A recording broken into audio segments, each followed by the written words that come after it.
Hi there, my name is Phixfox and welcome back to Heroes of Might and Magic 2. I'm very excited to come back to you. It's been a little bit of a hiatus. There was the big video I was working on for Heroes of Might and Magic Olden Era coming out. I did get that video out and I'm very grateful to say that we did it, folks. We finally hit 1,000 subscribers on YouTube. So thank you to everybody who is going to catch this video later on YouTube. Thank you for everybody here on Twitch. And it is my pleasure to be a part of such a wonderful Heroes of Might and Magic community. You all are the best and you all are the reason that I run. Hi, Lord Shadowwing. Hello, Zens. Nice to have you both here in the stream today.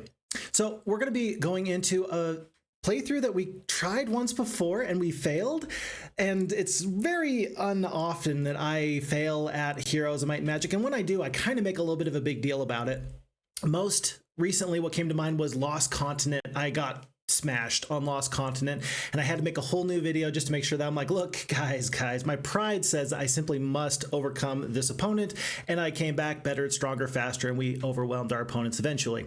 In this case, it was because we had an issue with technical difficulties. This, of course, Crowns of Eldoria is from the FHeroes2 Discord. Go check out the links in the description if you're interested in finding some more of the maps made from the wonderful FHeroes2 map making community. They're excellent, they're quality, I love them very, very much. Crowns of Eldoria, though, we had some incompatible patches at the previous time that we tried to make that playthrough happen, and so now we are happy to come back on patch 1.1.7 and give Crowns of Eldoria a new shot. It's going to be excellent. I'm looking very much forward to it. So let's dive in with no further ado. Bearded man, yes, I did.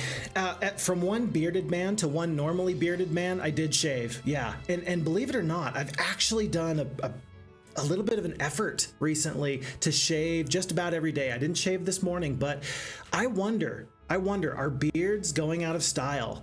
Can I start a new trend? The chances are probably not. And the reason I never shaved in the past was simply because, man, I hate getting all the stubble and the hurt. Yeah, no. So we'll see. We'll see if this lasts or if we're gonna get the beard back.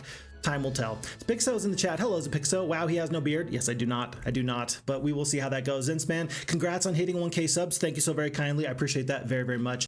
And yeah, let's dive into Crowns of Eldoria, folks. This is going to be a 6-player, medium-sized map, again, from the FHeroes2 Discord. It's denoted as being a normal difficulty type of map. It says that we must uncover the secrets of Eldoria, a realm where crowns hold the keys to ancient powers. Pretty nifty there. We're going to put this on impossible difficulty. I don't recall where we started off as or what faction we started off as. So what I think we're going to do is I think we're going to roll for starting location, and then we're just going to keep it on random and let the randomness decide what we're going to do. So let's do just one quick roll of the dice, as it were. Looks like we're going to roll a 4. That means we're going to be in the 4th position up here. 1, 2, 3, 4. That'll be yellow. We're going to keep this on random. And folks, with no further ado, let's dive right in.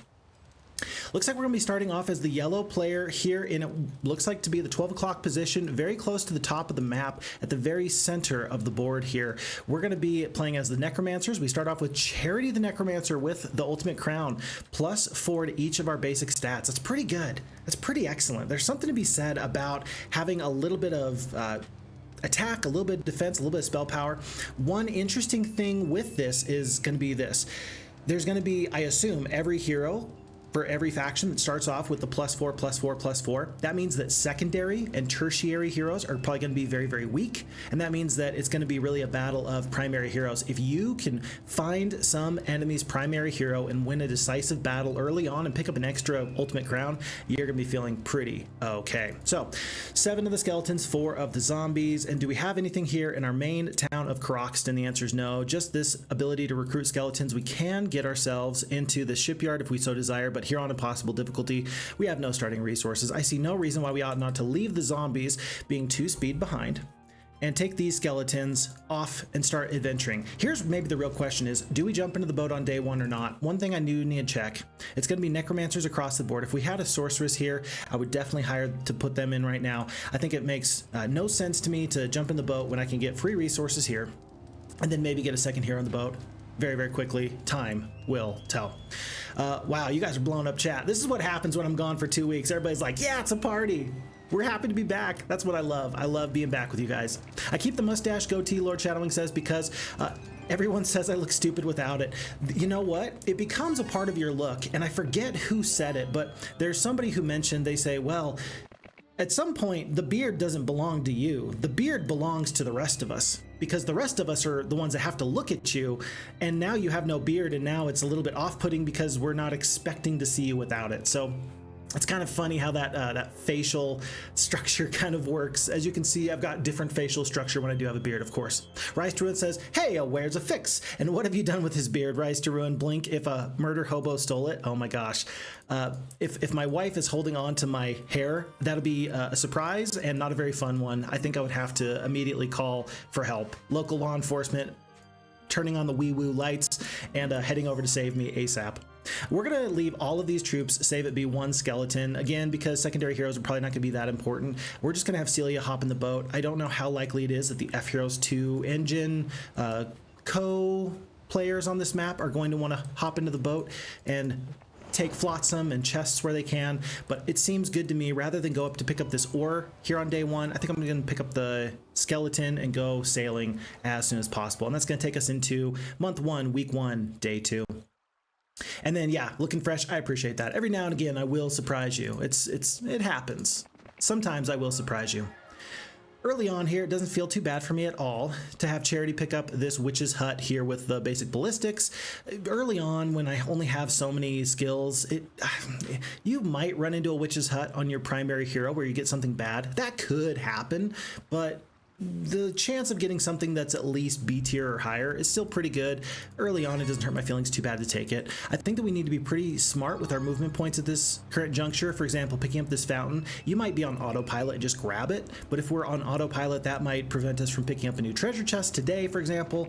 Maybe even picking up some of those gems wasn't the real play, but we did it anyway. Well, you have the choice between 500 experience, 1,000 gold, no question there. Early on, especially on a possible difficulty, the gold is critically important. And before I make a decision about what I'm going to purchase or if I'm going to get a third hero, we're going to go sailing and see what we can find. Ooh, swing and a miss on the flotsam, nothing from the flotsam, and then nothing on the sea chest. Interesting. Now, there's this shipwreck survivor here. I feel like I want to pick him up because, of course, I do. But I think I do need to take a look around and just see, is this a little bit of a goose chase for me? Is there something more important that I need? If we take a look at the Necromancer's build path, we've already got the excavation site. Graveyard just costs gold. We're going to need ore. That's a given. We're going to need wood for the mansion. We're going to need sulfur and wood for the mausoleum. Laboratory is going to take 5 of each of the resources. I feel like if we can get up to bone dragons with the +4 stats on our primary hero, we're going to be feeling pretty good. So maybe we actually need to consider landing. Mercury here, that'll definitely get you up to the 5 necessary. A patch of crystal here, patch of sulfur and gems. You know, like there's opportunities out there. We just kind of got to figure out what's there. And for now, it would seem really easy to me to say, hey, let's grab what's over here. I just don't know if that's the best decision. This feels like a really, really intriguing little cache of resources there. Not to mention this here. I would hate for an enemy to pop through these stone liths. Maybe it wouldn't be a bad idea to see if we can grab this shipwreck survivor and then land, grab this, hop through the liths just so that way we can see what's there, and then we set sail. There's an awful lot here. Tell you what, there's also sulfur here. Let's do a little bit of exploring. We pick up the minor scroll of knowledge for the +2, which is really good. I'd like to sail back and give that to my main hero as soon as possible, but I think I'm going to wait for now. And I'm going to land. I don't want to land on the beach if I can help it. I think if I land, I don't want to land on the beach, but I think I will in just a moment. Maybe we land over here on the cracked earth and take one full day that way. And so then I'm left with the choice of what do I do? What do I do with my resources and such? I think that it's a good idea for us to make a purchase here towards the graveyard. Is one more hero going to be better though? We're going to need the ore, but we're going to have 2 piles of it. Tell you what, we can get another hero tomorrow. Let's get the graveyard now. We're 300 gold short from a 3rd hero. And then that hero, I suppose we could have gotten the treasure chest. That should be enough ore to get us into our pyramid for our mummies, which should be fantastic. Oh, there is mercury here. There are gems here.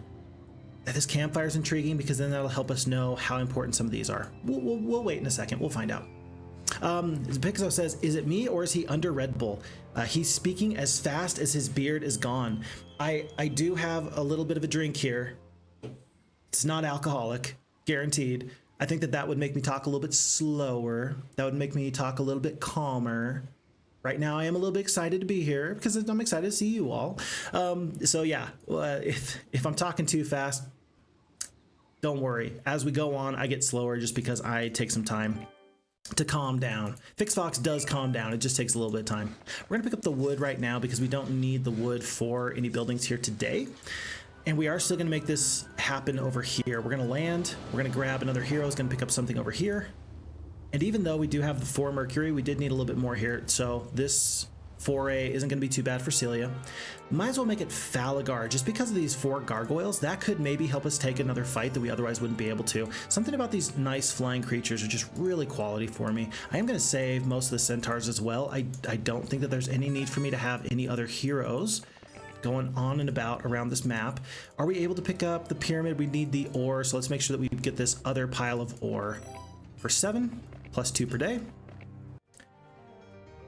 Oh, and what are we short? Oh, we are short the gold. So we had to choose between getting the treasure chest and getting this pile of ore. I suppose I could have gotten the pile and then not gotten the ore mine today. That's going to set us behind 1 full day. Is there anything else we could purchase? Anything else we should purchase? Thieves Guild's going to be useful, but we're 50 gold short. Tell you what, a marketplace is never a bad purchase. Let's grab that, and then we'll see about it. Lord Shadowwing says, ouch, I'm down to 16 hours next week. Oof. Oof. Especially when you didn't plan on it. Like when that sort of deal is just out of left field, not knowing what your work schedule is going to look like and like planning on a certain amount of income and then not getting it, that feels bad, my guy. So I am very sorry to hear that. That's a huge struggle. So sorry to hear that. But I think that you mentioned earlier that the plan was to get into a new job sometime soon, and here's hoping that the interview process goes very, very smooth for you. Here's hoping that everything works the way that you hope it will, because I heard something the other day that really sticks with me, and the idea is that we can't get there because of the halflings. The idea is that the people that are going to remember that you weren't home and putting in extra hours at work are probably going to be your family and your friends. It's not going to be the people at the job that you work at. They're probably not going to notice nearly as much whether or not you are missing. So yeah, I just want everybody to have a good job. I want people to be okay. I want people to be happy, and a job and a job satisfaction is really a big part of that. So here's hoping that that interview process goes very, very well for you. Let me just hit M for, that's not what I meant to do. Let's see, what is the hotkey for view world? Oh, it's V for view world. For some reason I hit M for move. I just wanted to see if there was anything else hiding in these little crags. And it looks like there's not. Nothing is surprising me here, which is not too bad. And we are going to pick up this obelisk. I wasn't sure if picking up the obelisk or going south would be the best decision, but obelisk now, maybe this is going to give us some indication about how many other obelisks there are out there to pick up. We come upon an obelisk made from a type of stone we have never seen before. Staring at it intensely, the smooth surface suddenly changes to an inscription. The inscription is a piece of a lost ancient map. Quickly, you copy down the piece, and the inscription vanishes as abruptly as it appeared. So it looks like there's going to be at least, what is this, 10 to 15 obelisks? Yeah, that's going to be an awful lot. And hey, look, there's water on this map. Who could have guessed? Very surprising. Okay, but now Falagar is freed up. He did pick up those goblins. They're a 4-speed creature, just as fast as the centaurs. I'm not going to worry too much about that. Celia, I'm going to have her wait on this Lith here because, as we have seen, there is Woodhaven. There looks like there's going to be some blue sprites here on the map here in the, call it 7 o'clock position here on this map. 7 or 8 o'clock position in the corner. So maybe we have found an enemy that we could do a surprise attack on.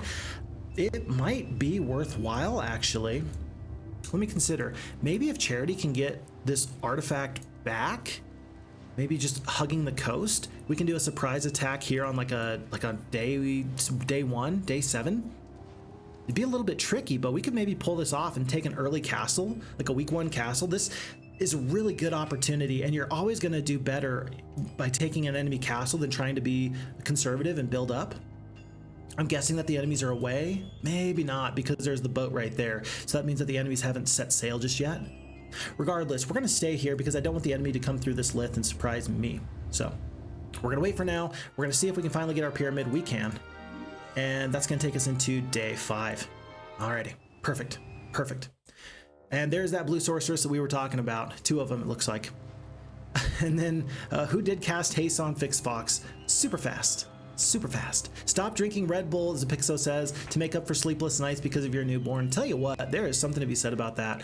I know people, though, as we pick up +1 knowledge and the basic logistics. I do know people that have just gotten to the point where they are absolutely 100% dependent on caffeine. There's no ifs, ands, or buts. Their life revolves around getting some amount of stimulant. And I've had it be told to me from, I don't know, there was like a guy on the Joe Rogan podcast who said that it was the hardest drug he ever tried to get off of was caffeine. I don't know how true that is. I'm sure that people have tried, I don't know, methamphetamine. I'm pretty sure that they would feel differently, but I'm just saying, it's reasonable for me to believe that it is pretty tough to get off of. So we'll keep an eye on that. Because these blue sorceresses are so close to these stone liths, I don't feel comfortable leaving just now, because if I hop into the boat, they will attack me and they will kill me. Even just a few of these sprites, lots of sprites here on Luna, that's going to be far too many. So we're going to wait. We're going to hope that they skedoodle and go somewhere else. It may be that we're just stuck here for a moment with Celia, and that feels pretty bad. So that was maybe a problem with landing. But then again, I do like the intel that we've received all the same. So pluses and minuses. It looks like we've run our course here to the south. We can't go any further. What, did I see something right there? It looks like we can't go any further without running into some enemies, so yeah. So we're gonna have to maybe pull some of these troops up with Falagar, and then we're gonna maybe send them south with Charity, just in case this plan for a day 1 attack on week 2 doesn't work out. But we're still moving right along. We have the choice. I think that we have 2 woods, or 2 paths diverged in a yellow wood. And should we take the path less traveled? Should we go for vampires or should we go for the liches? Vampires are generally a little bit easier to get because the mausoleum, I mean, with 10 sulfur, that's an awful lot of sulfur. But then again, the laboratory requires the mausoleum instead of the mansion. You don't actually have to have vampires. That's one of the weird things about the necromancers, is that while the vampires, and especially the vampire lords, are such good and cool units, like, it doesn't actually require that you go there. Like, bypassing vampire lords for bone dragons is a viable strategy pretty much every time. And because we've got the marketplace already, because we just need the +1 crystal, +1 sulfur to make this happen, I mean, we're gonna need more sulfur because of the mausoleum, but we got to make a decision now because it's day 5. Do we build the Mage Guild going for the mausoleum, or do we build the Thieves Guild going for the mansion? We're gonna have enough wood. We might not have enough sulfur to get into the liches, and so because there's that uncertainty of not knowing if we're gonna get up to the 10 sulfur, I feel obligated to go for the Thieves Guild. Feels bad. Maybe not my favorite thing. Maybe I would prefer to try and rush into bone dragons, but I think we're gonna do the smart thing. We're gonna go for the vampires, and we're gonna let that kind of dictate our upcoming decisions for just the moment. So that's gonna take us into day 6 of week 1. And I wonder sometimes, blue didn't even try to step on these stone liths. I wonder if they know that there's somebody on the other side. Does the AI know that sort of thing? Like, they shouldn't, but do they? I'm just saying. Bearded Man says, your main island is full of wood. You could use that to craft more boats to get more explorers. Oh, heck yeah, that's a great idea. That's an excellent idea. So first off, let me pick up the mansion so that way I don't run out of wood that way, because we could get the shipyard. I mean, that's gonna be 30 wood. We're down to 7. It's still pretty darn viable because we got this here and there's this here. If I could just get to this little patch, not to mention the flotsam. I mean, so much flotsam. One here. Okay, maybe so much is actually incorrect. But can I get into the water safely with Troyan being here? I feel like going through the beach, Troyan actually can't reach. So we're gonna be dangerous, folks. We're gonna be super dangerous. We can probably get the goblins and then go into the boat. Let's do that. It's gonna be 26 goblins. That might be enough to dissuade the enemy from wanting to fight us. We're gonna look at flotsam. We're gonna consider over here. I just really like the look of this. Plus this magic garden might be additional gems. Who knows? Okay, but for the meantime, let's grab Falagar. And we should have enough money to get troops this week. Day 6, what's our day 6 purchase gonna be? Inconsequential at the moment. It just doesn't matter. So I think that generally I like to wait until I can get the upgraded vampire lords. Crystal and gems. There's crystal out here. One patch of it. There's a big patch there. So tell you what I'm gonna do is I'm gonna purchase 3 vampires. That's gonna help the fight go even better, even though vampire lords are so much better. We're gonna do it like this. And send everybody else down to try and do this resupply. So Charity's going to have to wait just a tiny bit in order to get this resupply going. Falagar can go as far as here tomorrow. So let's have Charity just wait. Ready to go, take this crystal, and then maybe we're going to be able to get into the Vampire Lords and go from there. Sweet. Another day, another penny, and somehow our gold situation is still feeling kind of bad. Tell you what, this observation tower that we picked up feels really nice, just so we actually know where things are at. But ideally, I will try and go into getting more boats and more scouts to pick up more resources. Let's hope we can make that happen very, very soon. Let's see, Zarfall says, glad to see you stream today, doing taxes last minute. Hey Zarfall, nice to have you there. Tell you what, I'm a little bit embarrassed to say that I have it in my mind that taxes are due on April 15th for me, and I still got one place. I've got all of my W-2s, I got everything ready to go. I just haven't done it yet. You would think that I would have done it by now, I just haven't. And so my dear sweet wife is probably, I don't know, maybe she's in the chat right now being like, yeah, how about you get on that? And if that's the case, my dear sweet wife, I do apologize. Well, I'll get it eventually, I really will. I'm expecting, because I had a kid this year, I don't know how it is for other people in their governments, in their neck of the woods, but where I'm at, you tend to find that you get a pretty good tax break and you tend to get some money back in whatever year you file taxes, wherever you have a kid born. Something about the government wanting you to have tons of kids, I don't know, I don't get it, but it seems to me that I should be expecting a little bit of a return on that. So looking forward to that. And so you'd think that if I know that I've got money coming to me that I would do that sooner rather than later. We're going to skip on the gargoyles. We're going to just try and let these guys come at me a little bit closer. There's this one little bit of terrain. It's not much, but we're going to try and make that work. And we can't count on the gargoyles or the goblins because of the morale. It's going to be pretty bad. But I would like for the zombies to take the majority of these hits. They're probably the most useless unit I have from pretty much every possible standpoint. So we're just going to sit right here. That's going to put some of these mutant zombies in range, and we're going to let them come to us. Skip, skip, skip, skip, skip. And the mutant zombies are doing a great job of just waiting. Just waiting. Alrighty. And now it's time to attack. There's not going to be any better time to attack. This is the time. Let's make this happen. Might as well take this retaliation here. I guess that was my last unit for the day. No worries. I do want to save vampires first of all, and then gargoyles a little bit. Gargoyles can take a little bit of a better hit than the skeletons can, and the skeletons can actually put out some okay damage. So I'm actually going to use these 13 skeletons to take off one or two of these mutant zombies. Whoa! I thought that 13 skeletons would kill, I don't know, one or two mutant zombies. They killed 4. That's pretty nice. That was really pretty nice. But might as well let the goblins do what they do best and just hang around, causing hate and discontent wherever they can. And I think that we've saved the vampires in reserve enough that they can now get into the fight a little bit without fear of losing one. Yeah, 8 points of damage at a time. I don't worry about that at all. I am going to move this gargoyle back. I want them to try and stay alive again. And I'm actually going to use these skeletons to attack this group here. Yeah, and so now if the mutant zombies are just going to focus on the vampires, it's not going to be too big of a problem to clean this fight up. Were these losses better? Were they worse? Anytime you're losing zombies instead of other creatures, especially skeletons, you're feeling pretty okay. 2 skeletons do return, and this is going to give us the crystal that we're looking for. Archmagi are going to be way too tough to deal with, but maybe we pick up an extra little bit of gold generation here from Lombard pretty soon. It is day 7, so there's going to be windmills and things we can pick up in just a moment or two.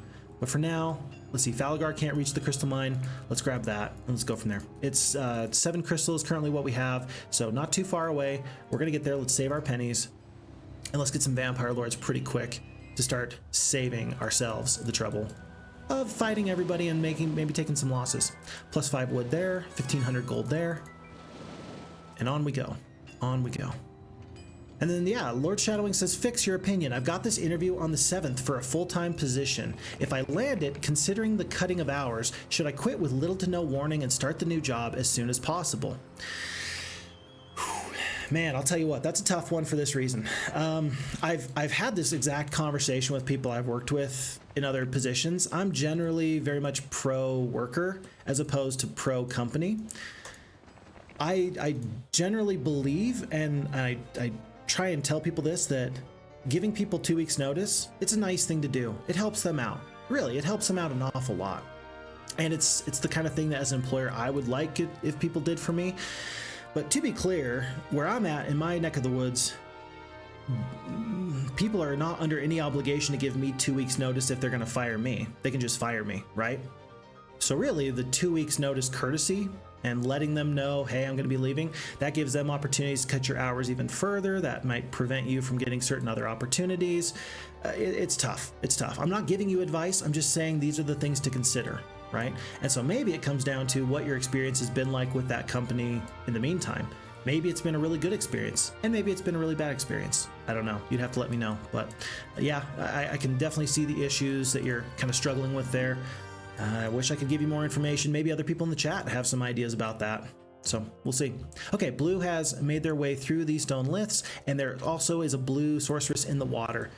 Blue sorceress is in the water. That's crazy. They never do that. Sorceresses don't set sail. That's crazy. Come on. Come on.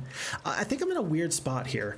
This is an opportunity where if I land here, I think I might be able to get the gems and the sulfur and maybe some of this treasure. But I need the crystal. I can wait 2 days to get the vampire lords. I guess I don't need it that bad because I do have the crystal mine. But I don't think I can actually slip through behind these elves. Maybe I can go from here to here and avoid them entirely. We're going to land here and just hope that I'll be able to pick up all of this without actually fighting elves. And it looks like I'll be able to, but I wasn't sure that I would be able to. Sometimes one single elf can really make it so you have to either fight them or load and land and pick up a couple different times. It looks like that wasn't too big of an issue there that time. And then Lombard, I do have a choice here. Do I want to fight this fight or not? Let me grab the Watchtower orcs. I didn't pick them up last time because as a 2-speed creature, I thought that was maybe a bad idea. I'm wondering if I should try and get these creatures over for this fight. Would 13 orcs be more useful than 4 gargoyles? Probably not. The morale would improve for the creatures that are alive, but we do have the vampires that can deal with these druids. Huh. I think I'm going to make that happen. I know that I walked right up to here and now I'm running away, and then I'll come back in just a second. We do have the attack skill.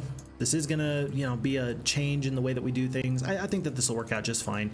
Orcs are going to be able to shoot down the 18 dwarves much easier than any of my other creatures will be able to deal with them anyway. So, okay. They're taking their damage there, no problems. Why does Charity not have haste? Hello? Hold on. You know what I just realized? Charity doesn't have a spell book. Charity, what are you doing with yourself? What an interesting wrinkle in this map. Huh, I did not expect that. We did pick up the Mage Guild just a minute ago.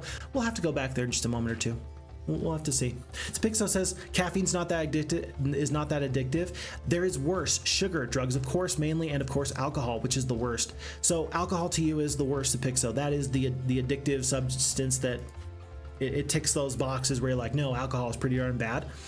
Tell you what, so I've told this before and I'll say it again. I've worked with a lot of people in the criminal justice system that deal with substance abuse problems, and I make no surprise of it. Well, I've said it before anyway. I'm not trying to hide it that I've done that. And one of the pretty interesting things that I've seen and things that I've found is that people will eventually grow out of wanting to use methamphetamine or heroin, right? Even like fentanyl hasn't been on the market long enough to know if people are going to want to just eventually give that up on their own. But the one drug that people do not ever give up under their own free will, that you never just age out of, is alcohol. So that's a pretty interesting insight there, Zapixo. Also, by the way, sugar. Talking about sugar and how much that can be addictive. Yeah, I hear that so very, very much. And it's wild, it's crazy. People might not think, oh, how could a food item be addictive? I could not agree more with you. I think that that's such a wise kind of insight there that, yep, sugar is more than just a little bit of a problem. It's its own thing. It's absolutely its own thing. I'm going to sacrifice these goblins. I don't anticipate that they're going to make this fight go too much longer, but I did want the skeletons to stay around. I don't think that dwarves can kill... Oh, geez, they did 50 points of damage? You did 50 points of damage? These dwarves are going to step up and attack these orcs in just a second, but I don't want to lose a vampire. Do not want to lose a vampire. I'm just going to lose some orcs, and then we're going to fight this fight and suffer. At this point, I could probably hit Q and just end the battle, but ugh, this is ugly. Ugly. Oh, vampire stayed alive for one more turn. Okay. Alrighty. Well, we're going to be fine with that. One thing I didn't think about as we're fighting this fight, but when you look at the damage that the dwarves did to zombies, for example, or who was it, goblins, Goblins have so much less defense than the vampires, especially when we have that crown. So yeah, I probably could have survived that fight with a few less losses, but I really don't mind losing the orcs and the goblins. Don't even really mind losing the zombies. Definitely feel bad about losing those skeletons though. Ooh, what a very interesting choice. I'll let you guys think about this choice before I actually make that choice, and then we'll figure that out. And also, as Pixo says, that caffeine's not as dangerous as those other toxic substances. I definitely agree, 100% there. Rise says, a strategy could be to transfer troops to the boat and blitz another island for easy resources before the AI gets them. So getting out onto the adventure map, stealing stuff before they get them, excellent choice. The island to your right has free sulfur and ore. Absolutely, we should look for that. Oh man, I love the Necromancer theme of Price of Loyalty with the 2 bone dragons. Yeah, I hear that. I hear that. And then Zapixo, oh no, Zapixo probably already had to leave, unfortunately. He says, I must leave. I had a really nice playthrough with my friend. It was nice to see you back. Bye, everyone. Bye, Zapixo. Appreciate it. And then let's see. Manny MN is in the chat. Manny, hello. Nice to have you back. Phixfox time. I just started my spinning workout and now it gets so much better. I am thrilled that we get to enjoy your spinning workout together. If you need any support, just let us know and we will let you know that, hey, just keep spinning, man. Just keep going. Just keep going. Yeah, those spinning classes, those are no joke. Those will go crazy. Those will be hard. And then Zarful says, a cold ray or a lightning bolt would be a big pickup with the crown. Could not agree more.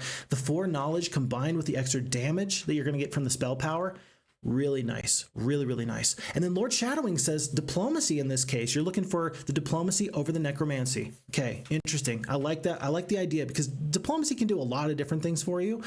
It's just when you're a necromancer and you're going for necromancy, is that the best choice? I don't know. I still haven't really thought about that in my mind just yet. Bearded Man says, you actually don't have much gold generation in this map, so diplomacy doesn't seem that viable. Doesn't seem to have much.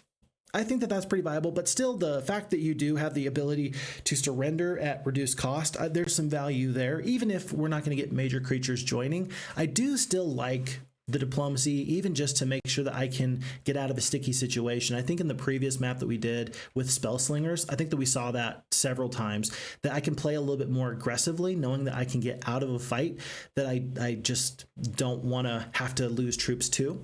So, I mean, this is advanced necromancy. That's 10% extra in skeletons. I don't think I've necessarily seen huge stacks of peasants or low-level creatures. Not yet. I'm going to go with the diplomacy, though. Not necessarily because I can make creatures join me, but mostly because I just really want to have that out. Just in case I get into a tough situation, I want to be able to run and make it pretend like that was my idea the whole time. Folks, we just picked up the Artesian Spring. We have 140 spell points. I feel very strongly that now that we're going to have the upgraded mansion in just a moment, our next course of action is going to be to get this Mage Guild level 2. And maybe the question is this: do we stay on this continent? Do we continue to go south? Heart of the Magi, Arena, Trolls? Or do we set sail and try to find something else? Gold mine? It'll depend on the spells, but we got some unique things kind of percolating here, and we're gonna have to wait and see. I don't want to get the statue just yet. The ore is a little bit more than I want to handle for the moment. Yeah, maybe not. Because we got, what, 2 ore coming in per day? Tell you what, let's get the statue. Let's get the statue. It feels a little bit on edge to get the statue just because the ore cost, but for now we're gonna wait. I don't have any hopes in upgrading this castle anytime soon. While Flotsam may give you wood, finding ore on the map is gonna be a little bit more difficult, so I'm not planning on that. There's that blue sorceress, and I don't think that this is their main hero. Luna? Yeah, not their main hero, but will they go through these halflings? I don't think that they'll do that either. We'll just have to wait and see. Okay, but before we do anything else, let's pick up sulfur, gems, crystal, and gems. Big pickup, huge. How many precious resources was that? That was a Mage Guild level's worth, I would say. That's enough to get into the mausoleum if we didn't want to go for the level 2 spells. Tough to say. We're gonna go for the mansion right now. Yeah, go for the mansion right now because it's Vampire Lords. That's kind of the strategy that we've gone towards. And then Charity is going to slowly make her way back up because she needs those spells in just a moment or two. And then she'll consider getting this legendary scepter for the +2/+2s. Thalagar is going to consider what to do. Gazebo seems like a wonderful pickup. And he'll take the wisdom here. And then as our wood situation improves, we'll consider setting sail a couple more times. Okay. It's a plan. Is it the best plan you've ever seen? Maybe, maybe not. We'll find out. But for now, not so bad. Worth noting that I think that this is actually, yeah, sorceresses here. So more sorceress towns and castles. If they upgrade this town to a castle, I think that I'm immediately going to shift my priorities into taking this beachhead and then going through the Liths and storming through to Woodhaven. Because at that point, giving them, I mean, they've already upgraded a town to a castle. That'll be pretty big for me. And then there's going to be the opportunity to have 2 sorceress castles working in tandem. That is a little bit more than I would want to have to deal with. So let's plan on keeping an eye on this and seeing what they do there. There's a pile of gold skeleton. Maybe the skeleton has something good. +3 for the divine breastplate going through liches. Probably not a very likely possibility anytime soon.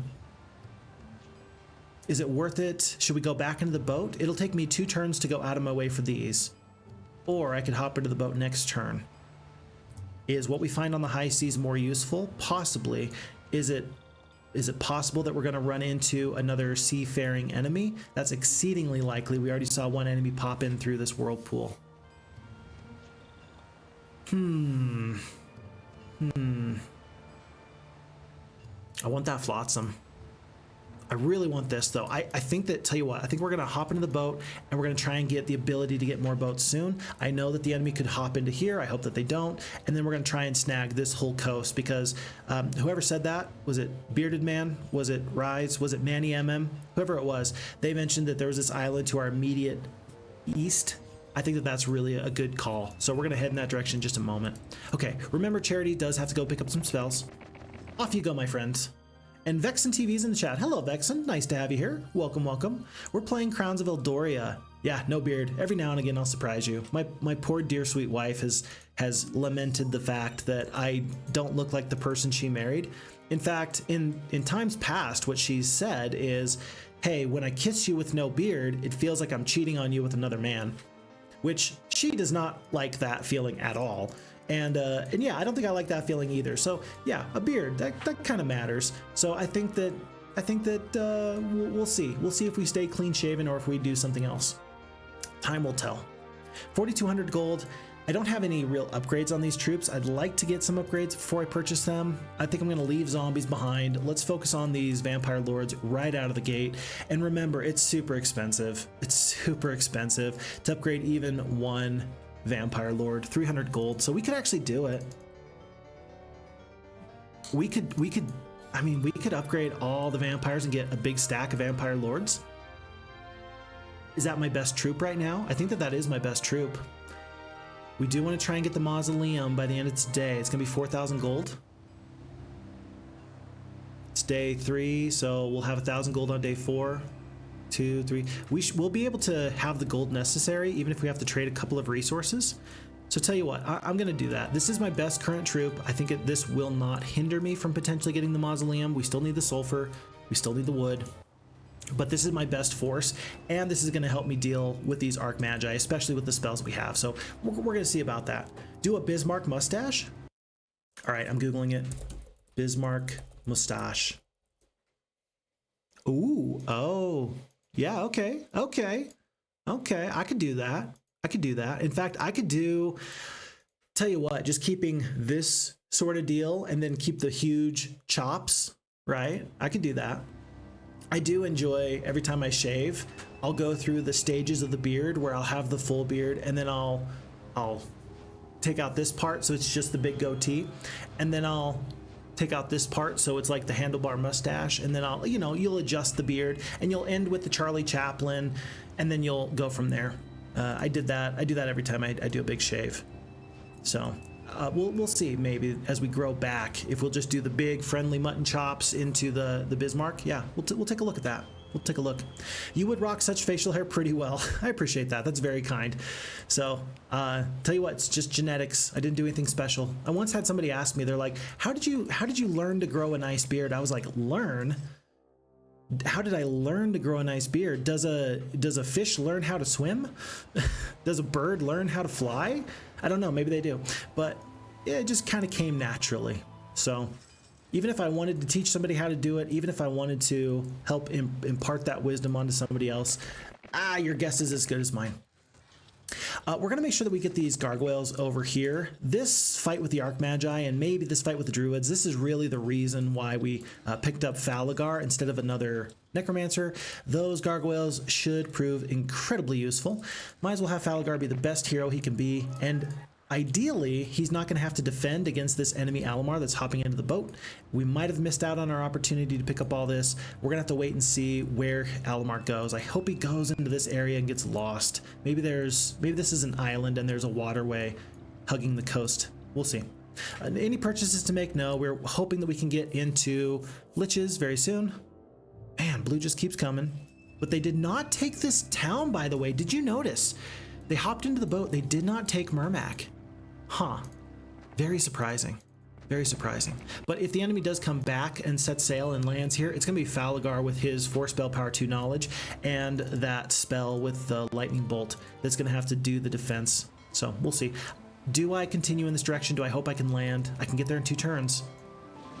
If it would take me 3 turns, I wouldn't do it, but because I can get there in 2 turns, I think I'm going to go for this. I could even go through a horde of peasants if I needed to go south, maybe pick up halflings, and that actually might be enough to defeat a big, scary enemy. We only have the haste. That's not very good. I'd like to pick up these spells first, but alas, there is no scholar in Heroes of Might and Magic 2. Ah, perfect. Lovely. That could not have gone any better. So now Alamar has put himself in a position where he cannot accost me as I'm trying to pick up this sulfur. That's going to be incredibly useful for me to grab my friends and yours, the Power Lich. So we only need 4 more sulfur. Yeah, we're going to get Liches by the end of week 2, which is an excellent pickup. Can't be sad about that. No problems there. Let's go on over. I don't know. Is it worth it to go through nomads? Might cost me some troops. This is the fight that I feel like I care about more. We'll pick up +1 attack later. I don't need the ore. So let's fight this fight and then hope for the best. Let's actually split up our gargoyles into 2 stacks. Their whole job is to kind of help keep the vampire lords alive for a little bit longer. Maybe I should do 1 stack so that they last a little bit longer. I think not. I think that this is gonna be fine. Sandra the Peasant Killer is in the chat. Hello, Sandra the Peasant Killer. Nice to have you there. Hello, Mr. Phixfox. Looks good on you, Shaved. How you doing? Haven't seen you in a while. We're doing A-OK. We're having a really nice time here. We're playing Crowns of Eldoria, which is a map that we tried to play in the past, and we had technical difficulties, and that prevented us from really enjoying the map the way that we wanted. And so we're just having a really nice time, and in my life, things are going great. I haven't mentioned it too much. I said at the very beginning of this playthrough that I did go and, well, I put out the map, or rather the video for Olden Era. Gotta tell you folks, got a pretty tremendous response. Pretty grateful for everybody who felt that that was a fun video. I had a lot of fun doing it, and it wasn't the video that I had planned on doing, funny enough. I had planned on doing a different video when I had started it, but if you ask me how I've been doing, it kind of makes my heart feel pretty good when I see that I have a video that does exceptionally well, and that one's done exceptionally well. So other than that, busy with work, busy with life. I'd like to get away and do like a Tuesday stream every now and again whenever I can. It's just been exceedingly busy, and someday I might have a little bit more time to myself. Until then, I'm just gonna do the best I can with what I have. Skull pile, we're gonna have enough gold again to pick up this mausoleum in just a moment, so let's pick this up now, and then tomorrow on day 7 we're gonna grab our liches. And this might be the end of Charity. She might run into more than she can handle. Oh, and there's another boat in the water in that direction, so we've learned a bit there. Are we gonna get landed upon? I believe so. Which do we care about more, wood or ore? I think we care more about the wood. Let's do this. We can't pick up, because if we go into the boat, we'll get attacked. So let's just hug the coast, go south. Oof, heavier losses than I expected, but we'll take it. And then is this a free tree? It's a free tree. Basic pathfinding, that's actually gonna be good for the beach, and we'll go on from there. Cool, cool. And then Phixfox wife says the people love your beard too. Yeah, they do. Hi, Phixfox wife. How are you doing, my dear sweetheart? Nice to see you there, dear. Let's see. And then glad to see you again. Hope you're doing good otherwise. Yeah. Oh yeah. So far so good. Standing stones. We've found a group of druids worshiping at one of their strange stone edifices. Silently, they teach you new ways to cast spells. +1 to the spell power. And I have a choice. I can go around to get this artifact, or I can go through the standing stones. I am going to go through. I'm not going to go through the arena just yet. I do want to fight these druids soon, and this feels a little bit bad. Let's see. Let me think. Lots of druids. There might be one stack of greater druids that are going to be faster than my vampire lords. Otherwise, I'm going to be faster or on par with these druids. I think that it makes no sense to try and split up your vampire lords. The half damage that these creatures will take if you're standing on top of them, is that better or worse? If I do 2 stacks of 4, am I more likely to lose creatures? I think I might be, especially with my spells. Let me just do it like this. It looks like the Vampire Lords can clear out this no problems. We're overthinking it. How often do you hear Phixfox overthink these sort of decisions? The answer is all the time. Upon cresting a small hill, you come upon a ridiculous-looking sight, a sprite attempting to carry a scepter that is almost as big as it is. Trying not to laugh, you ask, need help? The sprite glares at you and answers, you think this is funny? Fine, you can carry it. I much prefer flying anyways. By the way, when it comes to overthinking, Vampire Lords, they're kind of a check yes, check no sort of a deal when it comes to dealing with enemies. Either they can handily defeat them or they can't. We did see, as we recall, I've mentioned it several times and I will never cease to mention it. We're short 1 sulfur. I will never cease to remind people that we saw in the wonderful playthrough from our friend Winnie Maru that placement does matter when it comes down to our troops, specifically the Vampire Lords with their ability to leech life from enemies. So yeah, it's a check yes, check no. Can they win? Can they clear out the map without taking any losses? At some point they become overwhelming, but to some other degree, some other extent, we have seen that positioning will help and that will matter. And folks, we might have had an orange enemy for the first time. We have an orange enemy landing on our island. Yes, this is my island. You are not welcome, and I don't want any part of you. There is this artifact. This might have changed my decision on the diplomacy if I'd realized this. The Statesman's Quill. It's a good pickup if only you can get it. Let me take a quick look here. We've got 5 of each precious resources for our eventual bone dragons. I think that we don't really want to go in this direction just yet. I think that we want to try and stomp on this enemy before they get too big for their britches. 7 mercury, 7 crystal. We're not going to go for a level 3 mage guild anytime soon. So let's go back through this way. Maybe we get a nice spell in the shrine of the 3rd circle. Let's pick up this mercury here. And I don't know when the enemy is going to be able to see me, but unless they've got scouting, of course, I don't have scouting, so the radius might have only barely just changed. We're going to see if this enemy, maybe this orange sorceress, is going to want a piece of me. We'll find out. And worth noting that our enemy did not land. I thought that our enemy would land and chase Celia. They have not. They have not. And so we're going to continue to see what we can find on this little beachhead. 44 of the halflings, 1,500 more gold.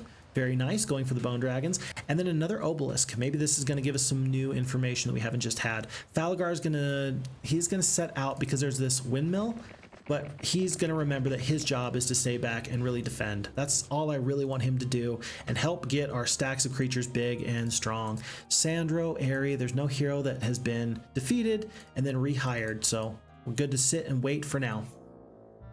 And I just have to keep an eye out on my enemies. Aha, blue has finally done it. Does that blue hero have phoenixes? Well, of course they do. Troyan does have phoenixes. And am I scared of phoenixes? A little bit.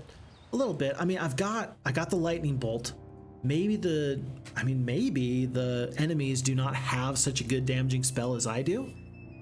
It's possible, especially with the legendary scepter and the crown together. I don't even know which blue hero has their crown. If it's Troyan, that might be a worthy snipe attempt. It really might be.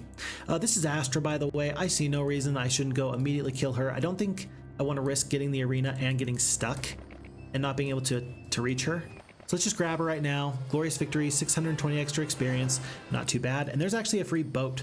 So let's send another hero down. It's going to be Falgar. Yeah, because there's 2 other wizards I could hire if I need to defend the town. Let's have Falgar head south, and he's going to hop into this boat as soon as he can. That's going to be 1 more person out in the water trying to help me out. Idle. Shrine in the 2nd circle. View artifacts. Let's actually cast view artifacts real quick. What do we still have here on the map? There's an artifact there. We've seen the breastplate for the +3 there. Let's see. There's plenty to be discovered in the south. Maybe, okay, maybe this is little islands dotting the surrounding map and then one big continent in the middle. Maybe starting off in this position is actually a really cool thing for me. Maybe this means that this is the centralized location that everybody tries to go to. That could be pretty interesting. So maybe we do stay on this continent. Maybe we do try and really make our mark here, have a bunch of power in the center of the map, and then go from there. Brendamore, by the way, is the Knights. We'll have to deal with them shortly. So, Obelisk. Oh, sulfur. We need sulfur. Let's not waste time just in case an enemy pops out of the mists and ruins our plans. Let's pick up this sulfur before we do anything else. Again, still waiting for this laboratory. Maybe the shipyard. Nah, it's 20 wood, then 10 wood per boat. That's just too much for now. We'll come back later. Zenspan says, happy to hear that the effort you invested in making the Olden Era vid paid off. Yeah, it did exceedingly well. I'm very happy for the way it did. Of course, my #1 video is still here on YouTube. Well, I say here, we're on Twitch right now, but the #1 video I have on YouTube is absolutely my favorite video, why FHeroes2 is a modern day classic. It was the video I feel like that kind of put me on the map. Up to that point, there was a couple of really nice people that were trying their very, very best to help me stick around and enjoy the process of having this fun hobby of making videos. But that video really kind of got the wheels rolling. Something about the YouTube algorithm, if you have one big hit, after that you get recommended to people a lot more often. And then from there, slowly but surely, we've just slowly increased our good vibes, picking up more fun people. And really, I've said it before, I'll say it again, picking up fun people, it's not like you're somebody to be collected. It's just being part of the Heroes of Might and Magic community. And I don't know, I think that Heroes of Might and Magic fans, we kind of have a little bit of a high bar. Like, we really want to enjoy good quality Heroes of Might and Magic play, and we need to see it done correctly. We need to see it done in a way that's, you know, we don't want to watch just any play Heroes of Might and Magic. Maybe we do. I don't know. I still haven't figured out why people like to watch me, but I just enjoy Heroes of Might and Magic 2, and I have so much fun with it. And so I'm just grateful that I get to be a part of the community. I'm grateful I get to enjoy the game so very much. This is really one of the highlights of my weeks. I say one of because, of course, my kids are #1, but trust me when I say that it's absolutely my pleasure to get to be here. And it's my pleasure to get to play these wonderful games with you. So, folks, we did it. We just picked up our Bone Dragons here. It's going to be month 1, week 3, day 4. Thrilled to have that. Thrilled to have that, because now, even though it's only 1 Bone Dragon now, we're looking at 4 Bone Dragons in the very near future. There is an enemy that we should be able to pick off here in just half of a moment. This trading post is actually big. Being able to use that to trade at the rate of 3 marketplaces is pretty significant. We're going to defeat Croto, no problems. The enemy does not run. 1 skeleton. And we're going to pick up the Wisdom. We see the pyramid not too far away. So if we can get up to Expert Wisdom, we're going to be feeling excellent. Let's be very careful about this area. We do have the Diplomacy. If we need to run, we sure can. But I'd like to pick up this Gambler's Lucky Coin. I hope an enemy hero doesn't just steal away from me. And then once we pick this up, I think that we're going to try and see what's here and then run back north, pick up our Bone Dragons, and then resupply from there. That's going to be my plan.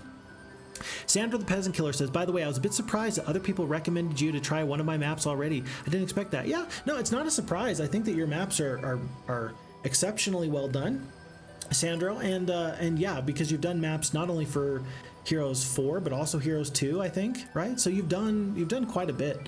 So I think that, you know, how do we gain notoriety? I think that you've put together excellently well-crafted, well-thought-out maps, and people notice. People notice. So hopefully, if there's anybody that's interested in doing that sort of deal for themselves and making maps, hopefully they can maybe take a page out of your book and tinker with it, find something that works for them, kind of find their style and strategy as a map maker, and then just go from there. Because I think that that's always fun to see people making their new strategies and showing me something that I've never seen before. That's always intriguing to me. I'm really torn here, folks, by the way. We are low on gold. Do we pick up the upgraded mausoleum? Or is all of our gold about to get dumped into Bone Dragons? It's going to be 4 Bone Dragons at 1,500 gold apiece. That's going to be 6k gold that we're going to need. I think that we're just going to wait. I will know that I can pick up the Power Liches, but for now I just need to wait. Phixwife says that the Fix kids and her are doing well, and they're going to go hang with Fix mother-in-law, of course. They're going to leave. Have a good luck with the map and the rest of the stream, my dear sweet wife. Have such a good time. Love you always. So, good. Good. I'll tell you what, folks, the weather is finally getting really, really nice. My kid is a handful, and I love him so much. And he keeps saying that he wants to go to the beach. In Idaho, we don't really have a beach.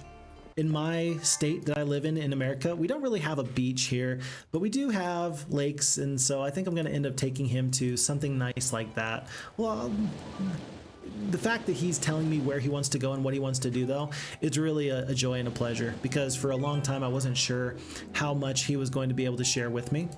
And it feels pretty nice to have him just let me know what's on his mind, let me know what's on his heart.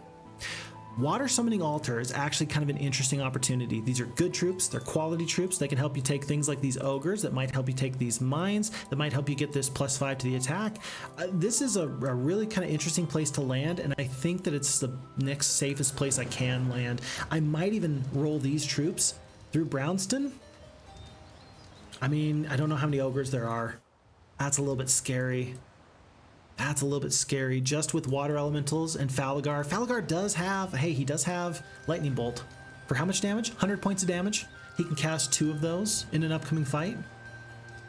2 Lightning Bolts for 100 damage. Depends on how many water elementals there are, but I'm keeping my eye out on that strategy there. We'll look at that. We'll see. And then Zens has got to go as well. Good luck with the map and the stream. Appreciate it, Zens. Always a pleasure. Nice to see there. Oh, it was Zens. For Phixfox wife and Zens, both of you have the same color on my stream chat there. So I mistook who was speaking to me. But yeah, you both got to go. So go do good things, both of you. Thank you so much for the time. Always a pleasure. Rise to Ruin says, oh, 2 choices here. Snipe Knight faction and use champions to outspeed the Phoenix and hit them with the slow Bone Dragon combo, or snipe Warlocks and decimate with tanky dragons. It's tough. It's really, really tough. And I don't have a good answer about what we should do. One interesting kind of thing here is this. I've noticed, and I don't know if this has been a recent change with patch 1.1.7. I don't know if the Warlocks are doing an excellent job at getting into dragons. I've noticed over the last couple of playthroughs that Warlocks have instead opted to go into a level 5 mage guild instead of going into dragons. They will get themselves all the way up to the swamp with hydras, and then they'll stop and they won't do anything. They won't go into dragons. They're just going to get up to their 5th level spells. I don't know if the AI, if that's something that they're looking to change sometime soon with the FHeroes2 team or not. I just don't know. But if there is a Warlock castle somewhere around, I would like to pick that up. Maybe if it only has spells, that'll still be exceedingly useful for me. We will see. But this, I don't know. It's possible. Maybe Brendamore's actually not a starting castle. There doesn't seem to be a lot of troops here. Can we reach? Tell you what, let's play this dangerously. With so many spells, let's see if we're going to get... We can't get all the way here, but let's see if maybe somebody is going to come and attack us through these Liths or somewhere else, or maybe we're just going to get a free castle. It's day 7, so they're not going to get a resupply unless somebody else comes out of the mists, in which case we are going to have enough resources to ransom our hero back. So we're going to wait. But yeah, Rise, there's some very interesting choices here, and I really don't know what's going to be best. We'll have to wait and see, I think. You know what? We have Celia here with halflings. That actually might be enough with Falagar to pick up, I don't know, pick up all this, possibly. First off, Water Summoning Altar. Crystalline structures cast shadows over a small reflective pool of water. You peer into the pool and a face that is not your own peers back. It asks, would you like to call upon the powers of water? I don't think 10 is enough. They're good troops, 45 HP, 3 to 7 damage, average speed. They're really good troops. Falagar does have the Lightning Bolt. It's a big investment though, that's basically 3 Bone Dragons. But there is 2 treasure chests here to help me kind of recoup that loss. And then if I take this town, I just have it. It'll generate me gold back per day. Tell you what, let's do that and let's start picking up gold and such. I'm gonna just grab this campfire real quick, and then I'm gonna head back to here so that way when Celia drives by, she can just hand me the resources, hand me the artifacts, hand me the troops, and then we'll take Brownston on day 1 of the new week. Okay, not the way I planned on doing that, but I think it will work. I think it will work. We're only getting 1,500 gold per day. If I need to upgrade one of those dwellings, I sure can later. Let's wait for now. Let's wait for now. Aha! And there is a, looks like an orange. Folks, it happened. Oh my gosh, oh my gosh, oh my gosh, oh my gosh. It happened. It happened. It happened. It happened. It happened. Look. Look, look, look, look, look, look, look. Let me ask you, would you rather be good or would you rather be lucky? The quote is that I would rather be good than lucky, or rather, no, I'd rather be lucky than good. And that comes from, I want to say Doyle Brunson from poker, right? But I mean, if you get lucky, you don't need to be good. Rise to Ruin says, OMG, the deja vu of Titans.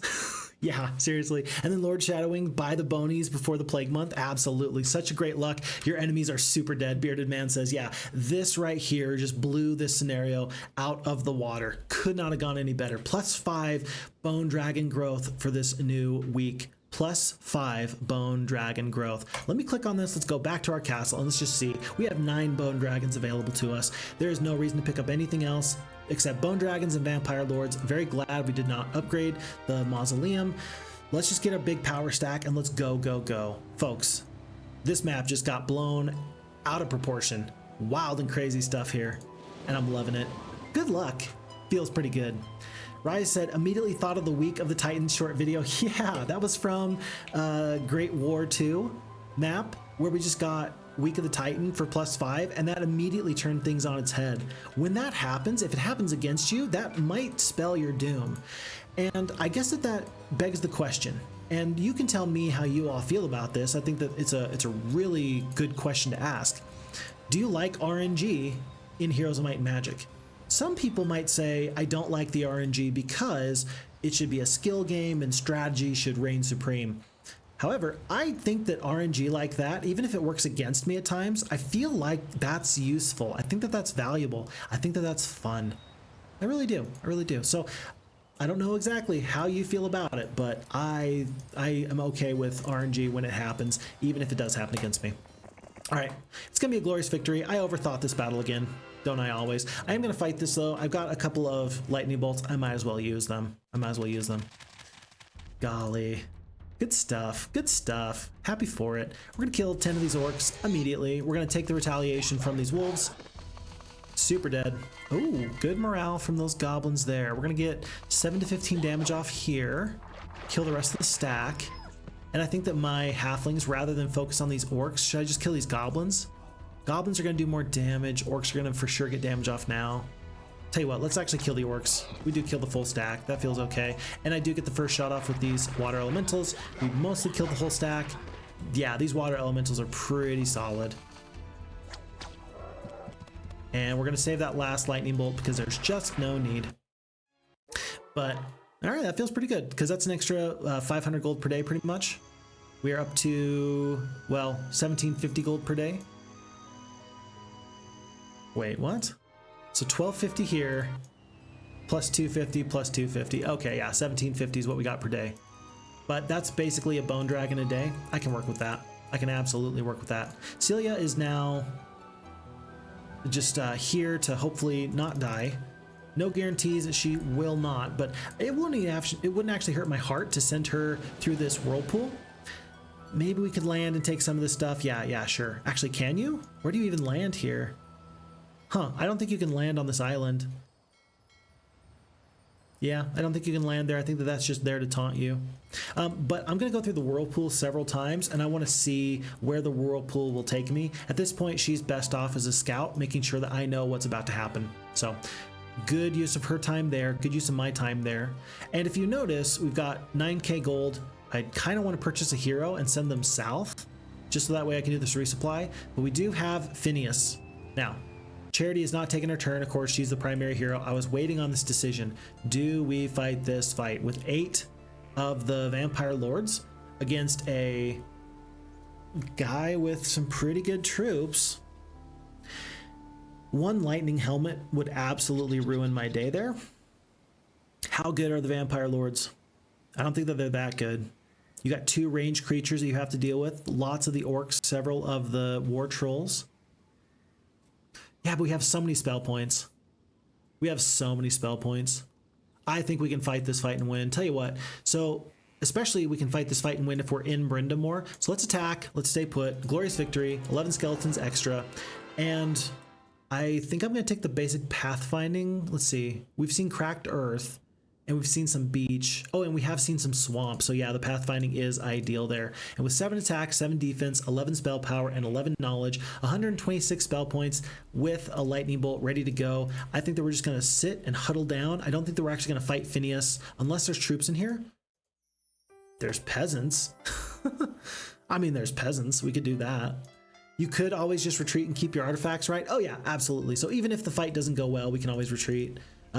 Yeah, again, part of the reason why that diplomacy actually makes sense for that reason, for the 40% ability to reduce costs. But maybe if I just hold on to Brindamore, I don't think he's going to want to attack me in Brindamore. There's a left turret, right turret, and a moat. Yeah, I'm just going to sit here and wait and just see what you want to do, buddy. You tell me what you think is best. As I send Sandro with, at this point, it's going to be 4 bone dragons. Yeah. 4 bone dragons heading south, ready to reclaim this territory just in case I get into a little bit of a scuffle, and some even left over just in case there's a problem. Let's see what Phineas does. I don't think he's going to attack me. I think that would be suicide. Sorry, that would be self-harm unaliving. I don't know. I don't ever want to, I don't know. I don't want to hurt people's feelings or make them feel uncomfortable. I don't know if that's against terms and conditions of service. If so, it happened. But in general, I just, it's not a part of life, but it's something that happens, something that people deal with all the time. I'm gonna fight this fight, folks. He doesn't think he can beat me in the castle. I highly agree. But I think I can beat him here, again, with all the spells. I just have to keep the vampire stacks alive, and then I can go from there. We'll wait and we'll see. Chris is here in the chat. Hello, Chris. Hello. You're late to the party. I was walking the dog, so I have a good excuse. No, you have the best excuse ever. I think that your animals should absolutely come first. That's just my 2 cents on the matter. So please, do not apologize. Everything is A-okay. Because this enemy could go north and then get in the way of Sandro. Sandro, if he goes up all the way, could put himself in danger. I think I just want to fight this fight.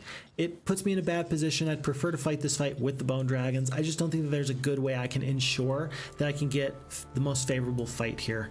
And so let's fight this fight. And if there's a problem, I will just rehire to Brindamore. Oh no. Wow. Wow. Did you see that? The losses indicated that I was going to get absolutely smoked.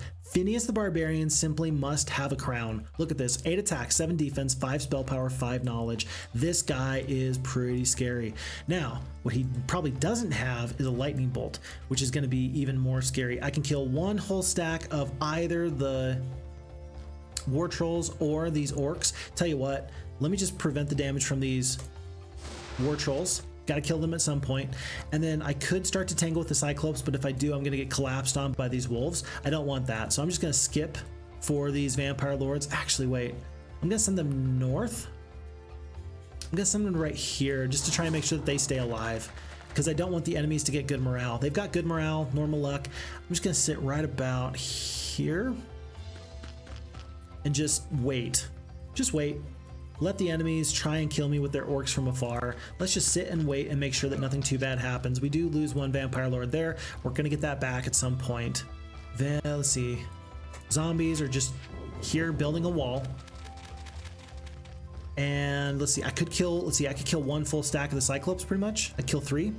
Let's kill 3 Cyclops. I don't think that they can reach. 1, 2, 3, 4, 5. Yeah, they can't reach. So let's start to recoup our vampire lord losses there, and I understand why the Cyclops did that. It's the difference between getting off damage now or just having to sit and wait. I think it's ultimately going to hurt them though, because my power is not necessarily in the vampire lords. It's really in the damage I can do with my spells. Yeah, just like that. So we're back up to 8 vampire lords. This fight isn't, I don't want to say an automatic win, but it's a win. It's a win. And with this terrain, we're going to be doing even better. I think I'm just going to make sure that I don't have any problems there. I'll start to work on the Cyclops. And now the question is going to be, can I get the enemies to lose without a retaliation. Ouch. 1 HP left on that wolf. That actually feels kind of bad. I don't have any AoE damaging spells. I do got the magic arrow if I want to just barely tap them. I'll tell you what, let's just do it like this. Lightning bolt here, the big stack. And then we're going to get whatever artifacts this individual has. Folks, is this going to be it? Is this going to be the glorious victory for 2100 experience and one of the different crowns of Eldoria?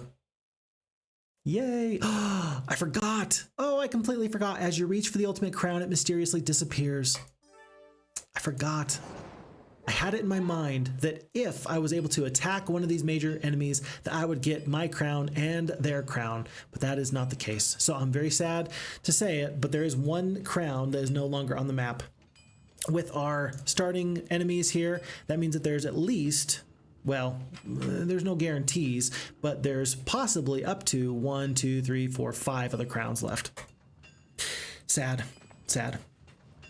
So this got updated a week ago. Any noticeable changes or upgrades? Let's see. One of my favorite things recently is that when two heroes meet up, there's a really nice full swap option. I'll show you what that looks like in just half of a second.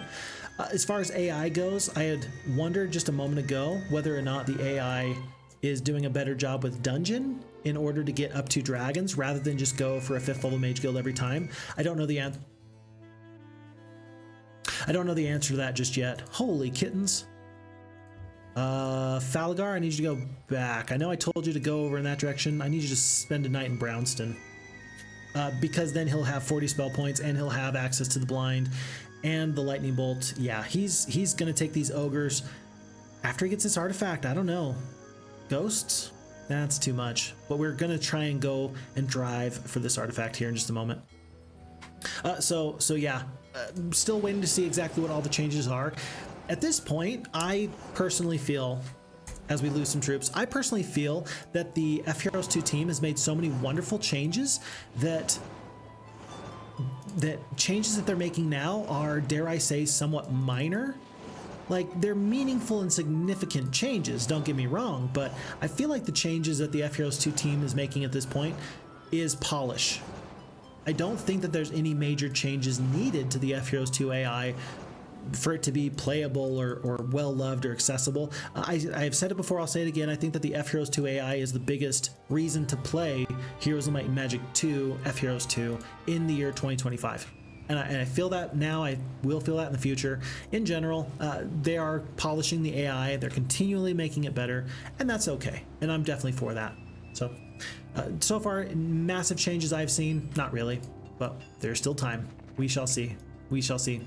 Trenlow's in the chat. Hello, Trenlow. Nice to see you there. I'm crossing my fingers that Olden Era is gonna have the option to turn off the depth of field. Yeah, so I don't know exactly what that means. Depth of field. So just like make it more of a 2D sort of a deal, like we have here for Heroes of Might and Magic 2. Is that kind of what you mean by that?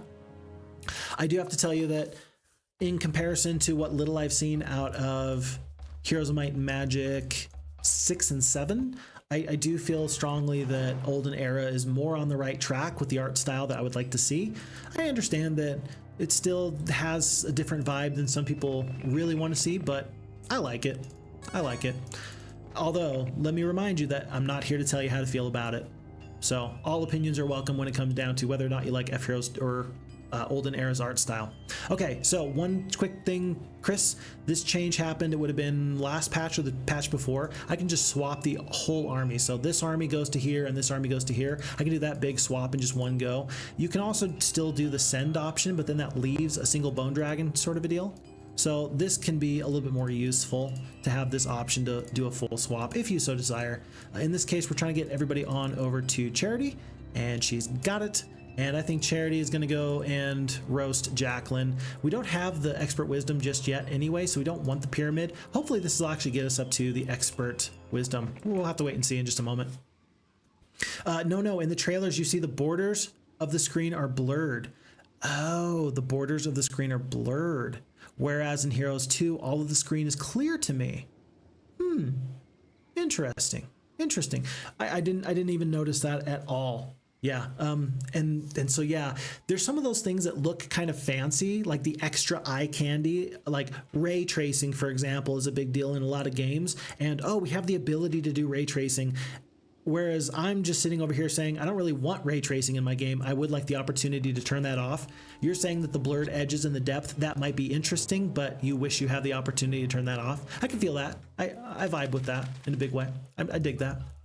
And then Bearded Man says, wow, the Necromancer's morale eagles are brown. Yeah, because there's no troops here that are affected by morale, then it is simply entire army is undead, so morale does not apply. You can see that at the very, very bottom of this little box there. So yeah, it's just boxed out entirely. If I have one single goblin, the eagle will come back. But for now, morale does not apply. I like that change. I think that that's one of those like little polished tweaks that's really, really cool, Bearded Man. So good knowledge, good spotting that. That's a small detail that makes a lot of difference. It's really fun to me. I really like that. We got some choices here. We're going to do tons of damage with this lightning bolt, 275 points of damage. Biggest threat is probably this stack of ogre lords. I do want to be able to defeat war trolls and orc chiefs though. I can kill the full stack of orc chiefs and just eat the damage from these war trolls. I just don't want to fly in and take this damage from these ogre lords. I want to soften them up with spells as much as possible. Oh, hold on. Oh, 275 points doesn't kill the whole stack because they have 15 HP. That's right, I forgot about that. So tell you what, let's kill all the war trolls. They got the highest attack stat, even though there's this big stack of orc chiefs. We're gonna skip, we're gonna wait. Okay, I see you there, I don't care. Skeletons are just gonna go down the battlefield, provide some resistance, and it's gonna be how much damage? 40 damage. Ha! You did 40 damage to a bone dragon. You silly friend, you. Calm down. Calm down, just calm down. And now let's see how much damage you do. 12. I will eat 12 damage all day, no problems. Just want to make sure that the ogre lords don't get the first hit off on me. I'm gonna move the skeletons up to here. Make sure the bone dragons can get the first good hit off. We can kill 2 to 4, we can kill the whole stack, and it looks like these ogre lords are not gonna be able to get into me one way or the other unless they get good morale. But of course, you can't ever really like plan for that. It just kind of happens. Whoa! Jacqueline the Barbarian like did a rope-a-dope. Did you see that? She waited to cast her spells until she might be able to surprise me and lose me one bone dragon. That was well done. That was just a dirty, underhanded tactic. It was well done, but hey man, that's not cool. She's gonna get one more magic arrow for 10 damage. I think that obligates me to do it like this. Gonna kill the Cyclope so that way the bone dragon can stay alive. Just stay alive. That's all you gotta do, just stay alive. 30 HP, just stay alive. Oh no, good luck. Oh no. Oh good, it was only 20 damage. We got 10 HP remaining. She's got 3 spell points left. I feel like we need to kill her right here, otherwise we're gonna lose a bone dragon. No. I don't think I can stop it. Maybe we kill the full stack there. Dang it. I'm mad. Darn it. That good luck actually did matter. If the orcs did not get good luck and get exactly 20 points of damage, then the magic arrow would not have cleaned it up. That was perfect. That was exact. That was precise. And when the AI gets something like that that's precise, I can't be mad about that. I can't be mad about that. Rise Truant says you were saying about RNG, LOL XD. Trendlow says LOL exact damage. Yep. And then Zarfall, yeah, the AI just sitting there getting bolted for 2 turns. They did. Oh yeah, and the AI did. So there's always limitations to the AI. Like you're always going to be able to find a way to get through some of the expectations with AI. No AI is ever going to play perfectly, but to the point I was making earlier, FHeroes2, the AI, absolutely an improvement over Heroes 2 Gold AI. Even when stuff like that happens, I'm still not mad. I'm still not mad. Hey, I got 5 extra bone dragons this week. I'm doing just fine. No worries. Folks, we did it. +1 spell power, wisdom here. This pyramid is ours. Huzzah. And so rather than go for these stone liths, I'm gonna send somebody else to go in that direction. I wish I actually hadn't stepped in front of Brenda more. I want somebody else to go there, but we'll stay alive. Charity will stay alive. Falgar staying put. Maybe it'll be Sandro. I don't really need Sandro. We did lose Charity just a moment ago via the boat battle. We'll wait and find out. I am not upgrading this Night Castle. I just don't think it's useful for me. I really don't. So let's wait here unless, do I want to send, tell you what, let's rehire Charity up here. And that's going to be with a little bit of trading, not much. With just a little bit of trading, that'll actually get us a couple of more bone dragons. Because right now we can get 2. Can I get 1,000 gold? Can I see 1,000 gold, anybody? Perfect. 1,000 gold it is. No, I need 1,500. My bad.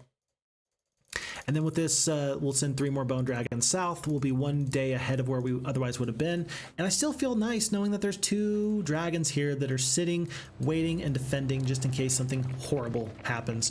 But I shall hope that nothing bad shall happen. Remember, we didn't use all of Falagar's movement because he needs to get the 40 spell points, so that's why he's staying in that town overnight.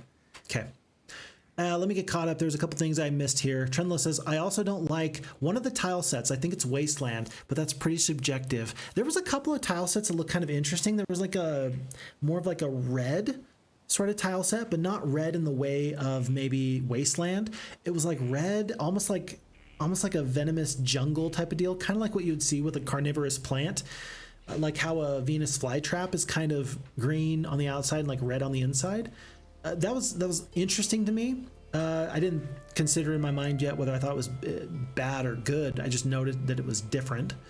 And then, yeah, there's a couple tile sets. Really, it's going to come down to me. This is going to sound weird. This is going to sound so weird. We're talking about the merits of the art style, and there's a part of me that's going to say, yeah, but I need to see it with the actual grass theme for Olden Era in place to really make a decision on whether or not I like it. Crazy, right? The music for that tile set is actually going to be a big determining factor of whether or not I like the tile set. I don't make the rules. I just tell you how I feel about it. And that's the way I feel about it. So, and then Bearded Man said, oh yeah, they were gray, not, yeah, gotcha. Heroes 3, Trendlow continues, has about the same Wasteland tile set, and I didn't like it there either. Oh, like the really kind of, yeah, the really kind of gray sort of tile set. I know what you're talking about. And it's not my favorite either. It's just not fun to look at. But I've already mentioned before that I love Heroes 2's art style way more than Heroes 3, just because the colors pop and it's the hand-drawn sprites. I make no secret about the fact that I do prefer Heroes 2's art style over Heroes 3. This is just so colorful. It just pops in a way that's beautiful.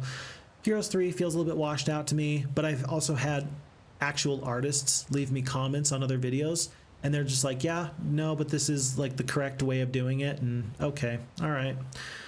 What do I know? I just play the game that I enjoy. I'm not an artist. I'm sorry. We come upon the pyramid of a great and ancient king. We are tempted to search it for treasure, but all of the old stories warn of fearful curses and undead guardians will we search. You better believe we shall. I'm going to accept these losses. Skeletons just don't really do it for me at this point. 1,700 experience, 10 of those skeletons back. We're going to take navigation. Weird, right? But there's definitely enough water here that the navigation could be useful. Oh. Ooh. Well, we do have Armageddon now, which is good. But we do need anti-magic or the fire cloak to really make me like this choice. Probably anti-magic. Yeah. Let's get some anti-magic going, and then we're going to consider this Armageddon. I don't think that there's ever going to be a time where we cast Armageddon and then run. It's possible, but it's nice to have that opportunity in your back pocket. I just don't think it's going to be exceedingly useful. I'm gonna consider. I can't get to the stone liths. I can't get to the obelisk. I'm going to try and keep Sandro alive for another day. Let's have him back off. And then he's going to come back in this direction. We're going to have 1 or 2 peasants. Let's do it like that. Let's just make the peasant stacks like this, so that way when they attack, I can see who is here in Brindamore. And then bring forces up from the rear. And Falagar shall set sail. The triumphant hero of this area. Oh my gosh. We didn't pick up the Cyclops, did we? We did not pick up the Cyclops. Is it worth it to land? I don't think you can defeat ghosts for sure without those, but I think that we can get the Holy Hammer at least. So tell you what, we've already made this decision. It was a bad decision. It happens. Oh, Ambrose is here. This might get turned on its head very, very quickly with how good Ambrose is looking. So we're just going to hit intern and see what happens. Let's see. And then, yeah, just like that. Oh my goodness. Ambrose is being scary. Purple takes my forces, but I put the peasants here just so I can see what they have. Buddy, I got dragons and stuff. You've just got giants. I'm happy to take those off your hands. Don't worry. We are going to get the opportunity to right-click on this hero. It's going to be Hail on the Wizard. 2 attack, 1 defense, 3 spell power, 3 knowledge. Not too bad, but also definitely not too good. Let's hit Q. And he didn't even stay in the castle. Does he think he can beat me? Does he have some really crazy spells that I am unaware of? Possibly. I'm going to have to assume that that is the case. I'm going to have to assume. Trendless says, yeah, I like the red one I liked. Some of the lava looks like soda and some of it looks like lava as well. Yeah. I don't know. I've heard people say it's like kind of cartoony with the olden era graphics. I don't hate them, right? And I know that this is very different from Heroes 2, but I don't hate them. I really don't. I don't hate them. Heroes 2 does feel more fairy tale too, specifically when it goes from Heroes 3 to Heroes 2. Yeah, the fairy tale. And really, I've talked at length about how the storytelling and the adventure is such a big draw for me. I think that a lot of people that appreciate Heroes 2 more do really kind of want to go into that fairy tale feeling. Vexen, I think that that's very correct and a very good observation there. So I'm with you on that, very much so. Zarfall, the pyramid may be a tough fight. It turned out okay, thankfully. We just lost some random units. The giants are actually going to be a bit tough to deal with. I'm going to take them down. I'm going to plan on just using these vampire lords like here. They're back up to full HP. They might take some damage from these giants. I don't know. I think that once bone dragons get there, they're going to just wipe the floor with them. If this enemy wants to run, I will let them. I just don't care. Do not care. Boars take the first swipe. And that's going to be it, folks. That is all that she wrote, because bone dragons are going to get to go before the iron golems. A little bit more here for the necromancy. I might as well take expert necromancy, free castle, and then head on. Oh, that was nice of you. Thank you. And then it's day 5, so I'm not going to make a big priority here for the stables. I'm going to continue in this direction. We saw some enemies over here. That's going to be pretty nifty to find out. And folks, immediately I see from this Dragon Utopia the red peaks of the towers. That simply must be our next priority. We shall head there as soon as possible. Charity will stay alive and go back. And Sandro is going to be put on the chopping block while I figure out what to do with Ambrose and Falagar. Trenlo says, yeah, it's totally gray and just kind of bland in Heroes 3. I love the vibrant colors in Heroes 2. Couldn't have said it better than myself. Absolutely. And then Lord Shadowwing says, the fact that they have Paul Romero working on the music is awesome. Yes, absolutely. There's very few things that could make me happier. That is one of the things that makes me so happy about the game. Like truly, when I stop and think about it, there's nothing that can make me happier than just knowing that. It's such a foundational part of what makes the game great. And I saw an interview recently that he did with the folks that do Wake of the Gods, their YouTube page and all that. And he mentioned to them in that interview that for a long time, he didn't know if his music was liked at all. He didn't know if it was appreciated. He didn't know if it was good, if it was like high quality music or not, because of course in 1995 when Heroes of Might and Magic 1 came out, you didn't have the internet, so people can tell you, hey, Paul, I love your music, please keep it up, right? And so big changes there when all of a sudden he gets all this information online about, oh yeah, by the way, people absolutely love and respect you for what you do.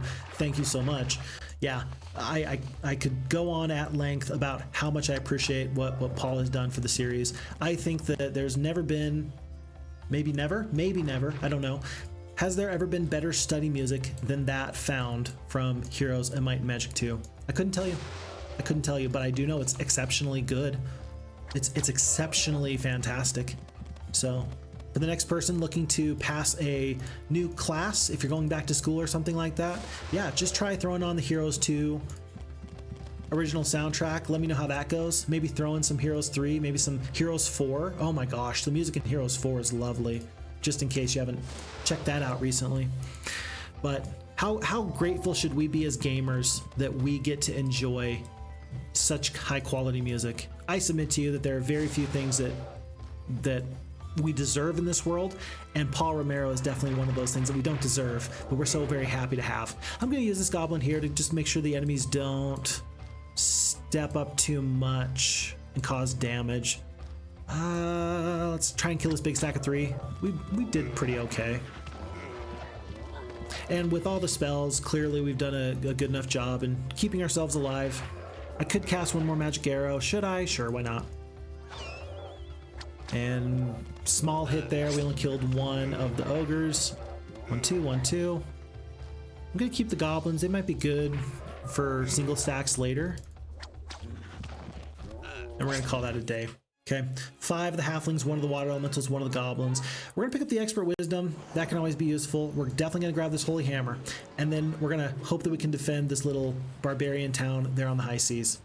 Rice Twin says, watch out for the purple hero approaching the Night Castle from the south. I did see that, gentlemen. So there was 2 gentlemen there, and there's the new one with the Titans that I'm still a little bit worried about. It's Ector. I'm a little bit concerned about Ector, but yeah, got to keep an eye out for purple. Not sure what they're doing down there. Looking a little crazy.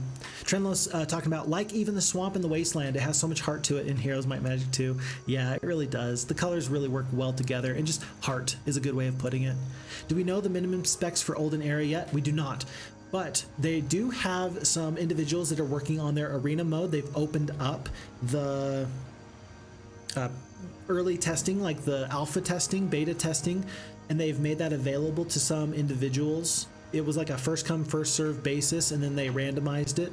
And so I didn't get in, but they were having people try out the new arena mode where you just draft your army and then fight with them. And so I'm sure that there's some indication what the specs are. So far, from what I've seen, everybody's been able to play the game yet, but there's also people that have had to sign non-disclosure agreements, so I don't know if we're going to be able to find out yet, but somebody should be able to tell us by now. So I just don't know the answer. Roman, nice to have you in the chat. Welcome. Nice to have you back. Same here. I love Heroes Might Magic 3, but the art style of Heroes 2 is my favorite. Yeah, definitely a big fan of that. We might get something like that with the playtest that they're having soon. Yeah, there we go. We're on the same page there, Trendlow. And then Chris says, I have to admit that I've been having an immense amount of fun with Age of Wonders 3's campaign. It kept crashing, but after an update to my GPU drivers, I can play it. I've got for my old laptop, remember it used to overheat all the time because it was just getting old and thermal paste and all those issues. And well, I still have the little fan that the thing rests on. I like it. It works pretty good. Hopefully your experience is not like mine when I tried to play Civ 6 on my old laptop and it just crashes all the time, because we want to play these great games. It just kind of feels bad when you have to save after every turn, especially when every turn takes like 20 minutes. Feels pretty bad. So Stellaris' music is excellent, better than the actual game. I've never played Stellaris, but it sounds like the Olden Era devs have, and they really enjoy the distribution model for DLCs and things like that. It sounds like Stellaris and Civ are going to be the 2 models that they use to try and get content out in the future for Olden Era. Okay, back to the game. You come upon a battle where a paladin has been mortally wounded by a group of zombies. He asks you to take his hammer and finish what he started. As you pick it up, it begins to hum, and then everything becomes a blur. The zombies lie dead, the hammer dripping with blood. You strap it to your belt. That's going to be +5 to our attack. And no. I want the gold mine. No. The answer is just no.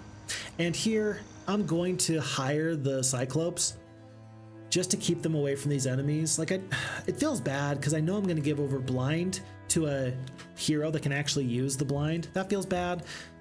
I definitely don't want to just hand over 8 Cyclopes, even though I'm just throwing away my gold.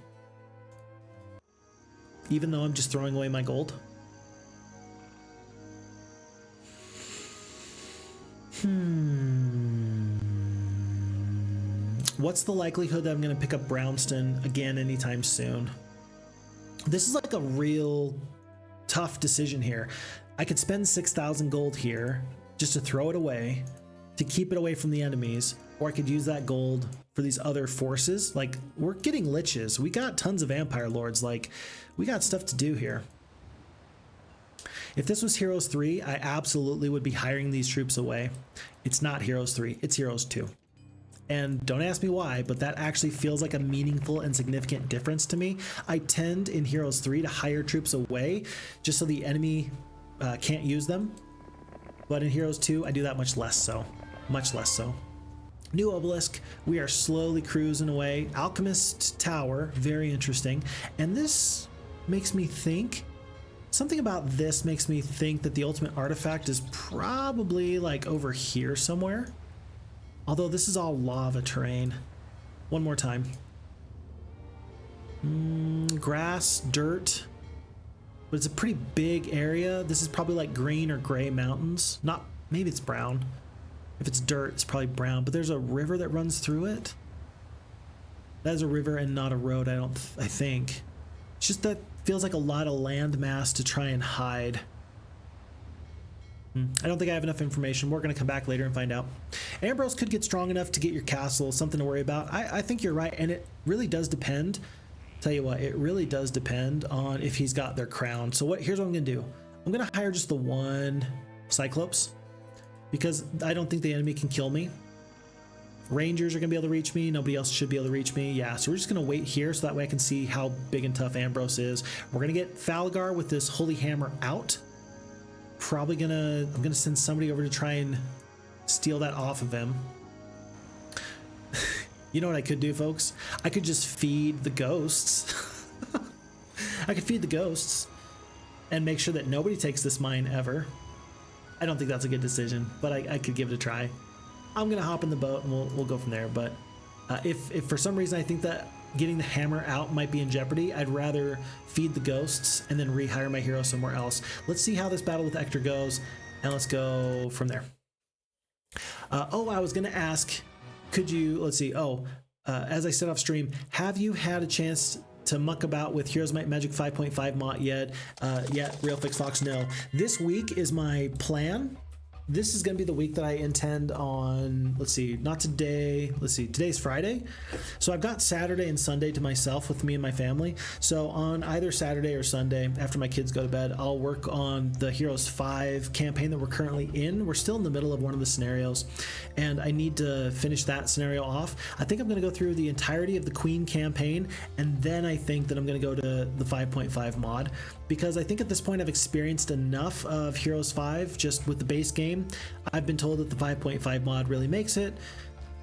It would be as if somebody asked me today, hey Phixfox, should I play Heroes of Might and Magic 2 with the gold edition, or should I go straight for Heroes of FHeroes2? I would tell you to go straight for FHeroes2. I would absolutely tell you, play FHeroes2. You don't need to play Heroes of Might and Magic 2 gold if you don't want to. I wonder if it'd be the same thing for 5.5. I don't know. We'll have to wait and find out. We will see. But I'm planning on doing 5.5 very, very soon. What you need is the Holy Hand Grenade of Antioch from Monty Python and the Holy Grail. Yeah, I sure do need some of that. Folks, if you didn't just check that out, Ambrose has one of the crowns of Eldoria. Ambrose is a very tough looking customer. Ooh, and Zom is not a tough looking customer, but he is worth 35 skeletons and a whole ton of experience, which I'm good for.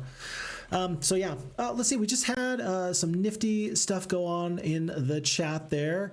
Option 731 with the follow. Hello, Option 731. Nice to have you here. We're pleasure seeing you there. We're playing some Crowns of Eldoria here with FHeroes2.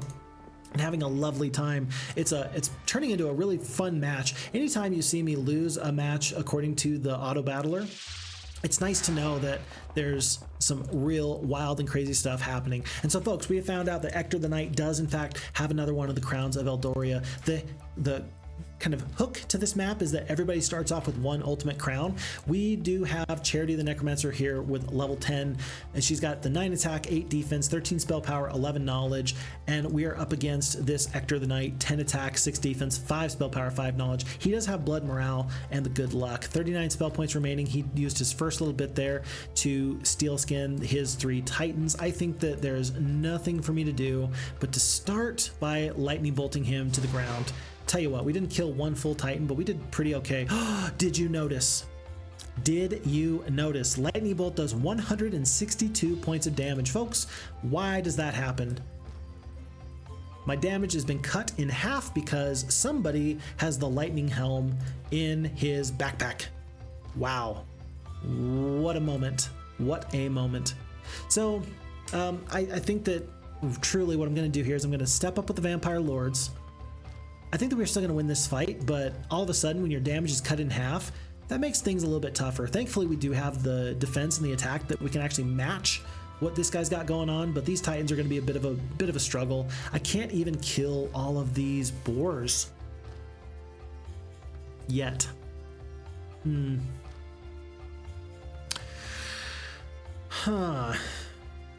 So what I'm going to do is I'm going to attack... Wow, I don't love this, but what I'm going to do is I'm going to attack the boars here, so that way I can get them just out in the next turn or so. I'm going to send the Bone Dragons south. They're going to deal with these creatures. Skeletons are slowly going to make their way across the map. And we're going to hope that the Vampire Lords can stand up to the damage of the Titans for a little bit longer. The Lightning Bolts are still going to be effective. They're just not going to be as effective. And that's okay. These things do happen.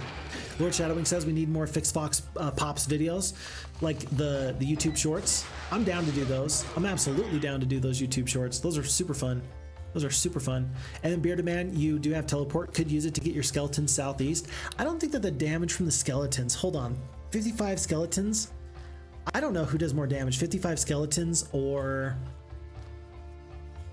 my lightning bolt. Even with half damage, I still think that my lightning bolt is better than the damage from the skeletons, even just to take out these magi. I'm gonna have goblins get down there in a second. Magi are gonna get their damage off this turn anyway. Really what it is that the vampires need to hop on over. Skeletons are going to kill the boars. We're for sure going to get the bone dragons into the titans. Let's start to recoup our vampire lord losses because we're down to only 4. But I do think I still want to use the lightning instead of anything else. I could theoretically do a steel skin on the bone dragons. Did I just eat damage? 125 points of damage from our enemy there. We're still going to be doing more damage. It's not great. It'll be fine. It's not ideal. It's not ideal, but we're going to be able to get into these enemies.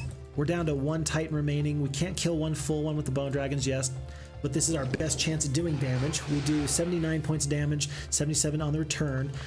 Goblins are just eating some attention there. Down to 3 bone dragons, down to 2, 130 points of damage left on these titans. They are down to 268 HP for the titan stack there. The vampire lords are slowly going to be recuperating their losses. We're up to 5 out of 8 skeletons coming on in. And then either way, whether I attack straight on or around with these skeletons, it won't really matter here. But my goal here is obviously to do nothing but prevent Ector from walking away with the crown. You can keep Ector for later. I don't really care. I'd prefer to just kill him now so that the crown goes away. And I do have plenty of slots left over for extra artifacts that he might have collected. So let's take a look at this. Titans are going to go. I think that if I kill the mage here now, I think he has a greater likelihood of running. So I'm not going to kill the mage here, and that actually gives me a chance for the vampire lord to do a little bit more damage. So I'm going to skip. He does not run, which is ideal. And then there's 189 HP. With the skeletons, we should be able to do this. So here's how it's going to go. We're going to kill the 1 mage here. We're going to go up to 6 vampire lords. We're going to lose 2 on this fight total. We're going to do the lightning bolt that's going to kill mostly 1 titan. There's going to be 27 HP that dragons and skeletons have to contend with. And it's going to be the skeletons that bring this gentleman down. So very, very costly. 5 bone dragons for 3 titans. Yeah, that's not good. That's definitely a fight that the enemy is happy to take generally, but for me it feels worthwhile because lightning helm, pendant of life, and then this ultimate crown does disappear. So worthwhile. You tell me what you feel about that. I'm okay with the way that happened. It wasn't the best thing to ever happen to me, but we should still be alive. We're okay for now, and we just got rid of a lightning helm, which is maybe one of the biggest artifacts that could stop us from being very, very successful. Oh, Lord Shadowwing says Fix Pops videos. I thought you meant like the YouTube shorts. No. You mean you want to see me and my dad? Or rather, okay, let's be clear. We all want to see my dad more than we want to see me at this point, right? Right? Yeah. And that doesn't hurt my feelings at all. In fact, it makes me so very happy. I still am very much appreciative to everyone who has done their very best to help my dad feel welcome in this new sphere. Thank you. Like as a personal favor to me.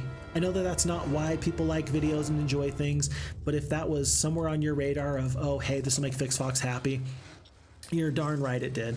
I'm very grateful that I don't know. I'm just very grateful. I like my dad, and I'm so happy that he got to enjoy reading all the comments and seeing what people think about it. So I'm happy.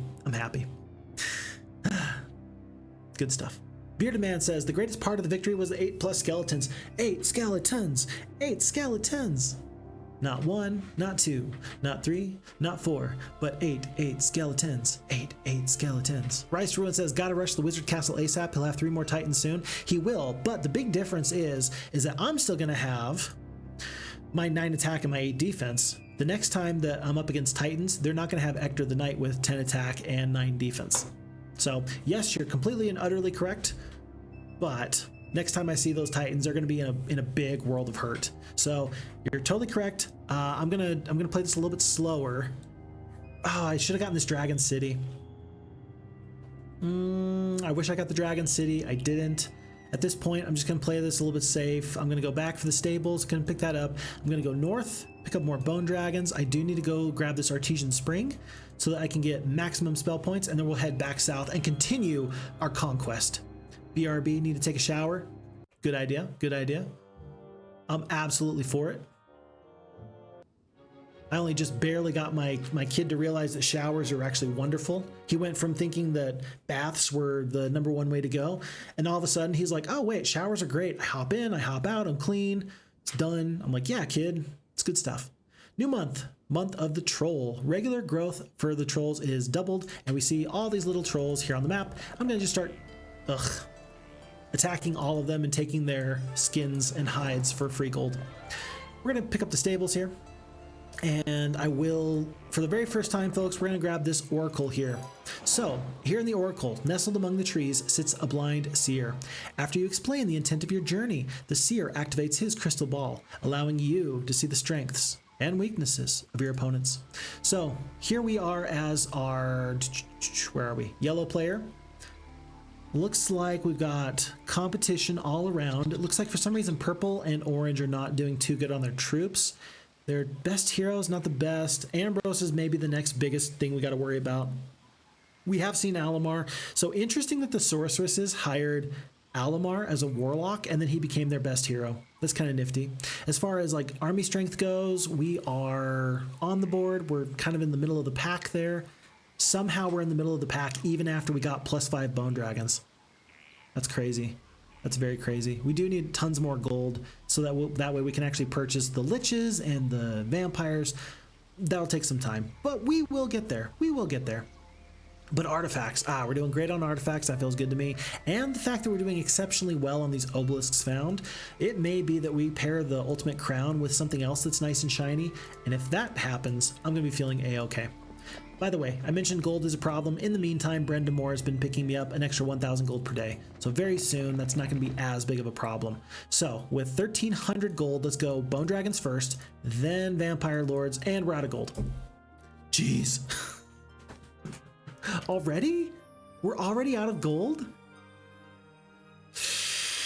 Sulfur is a problem, but I mean, we could get a 3rd level mage guild somewhere. Is it better to trade for gold and troops or to maybe go for a 3rd level mage guild? If we go for a 3rd level mage guild, we do have to bring charity all the way back. There's a trading post to the south. Let's plan on picking that up soon. And we're just going to continue to ferry troops along the way slowly. It'll take some time, but we'll get there. Lord Shadowing says, I enjoy hearing people teach what they know. I loved hearing how he thinks and his explanations behind everything. And to that point, one of my favorite things is that he does things very differently than I do. Did you notice that Phixfox father does things in a way that Phixfox himself does not? And I just think that that's wonderful because I feel like I learned new things watching my dad. And that makes me happy. Whoa, look at that. Black Fang has green dragons, red dragons, black dragons. Oof, that's a little bit scary. And anytime I get to learn from somebody else, that feels good. And then maybe one of the most, I don't know, maybe one of the funniest things, oh, we're stuck because of a pack of trolls. Maybe one of the funniest things is that there was a couple of times where I realized, oh wait, that's where I get that from. There's some tactic or strategy I do, and I realized that, oh, I do that because of my dad.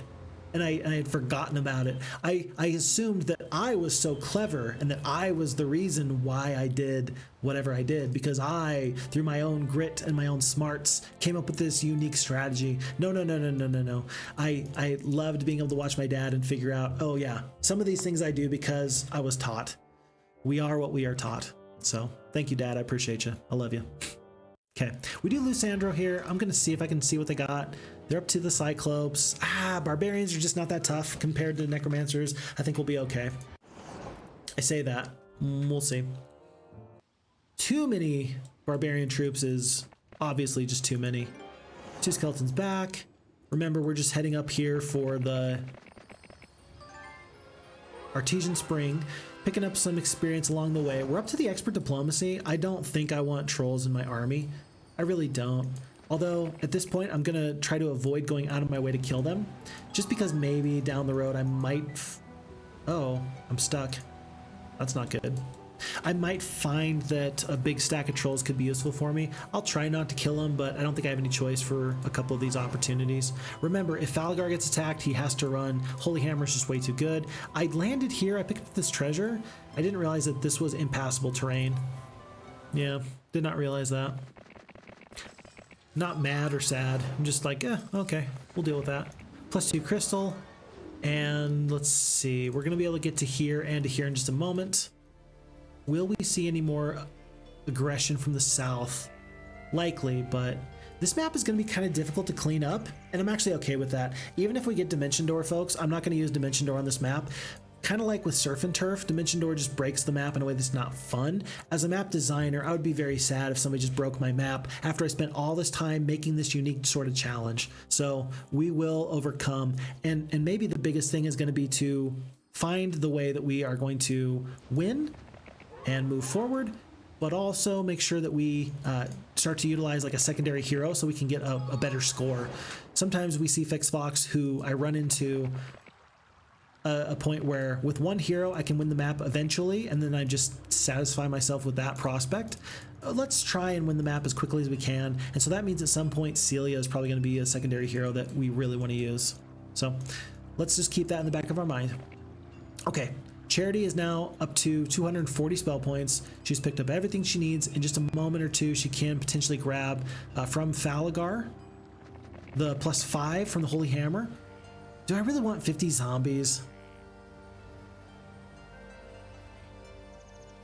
Do you really want 50 zombies? Because if you get the 50 zombies, it's going to cost you 7,500 gold to take 50 of them, and then it's going to cost you an extra 5,000 gold to upgrade them into mutant zombies. I think the answer is no.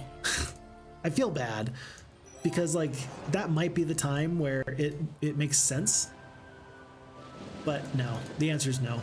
We're not gonna pick up zombies there with the diplomacy. Feels weird, but the answer is no. Ambrose did not pick up the genies. Kind of interesting there. I guess he's full of troops. We might hold on. We might send Charity out in this boat. He's got to get into the boat this turn, which maybe he will, maybe he won't, and then we have the opportunity. We can take out another crown before he gets a nice resupply. A knight with tons of might-based troops and tons of attack and defense skill. We'd like to defeat him before he gets big. This might be an opportunity. Let's actually avoid going south on our main continent. Let's get the Holy Hammer from Falgar, and then let's go grab Ambrose. Oh, he did get back into the boat. He was probably very close to running out of movement points.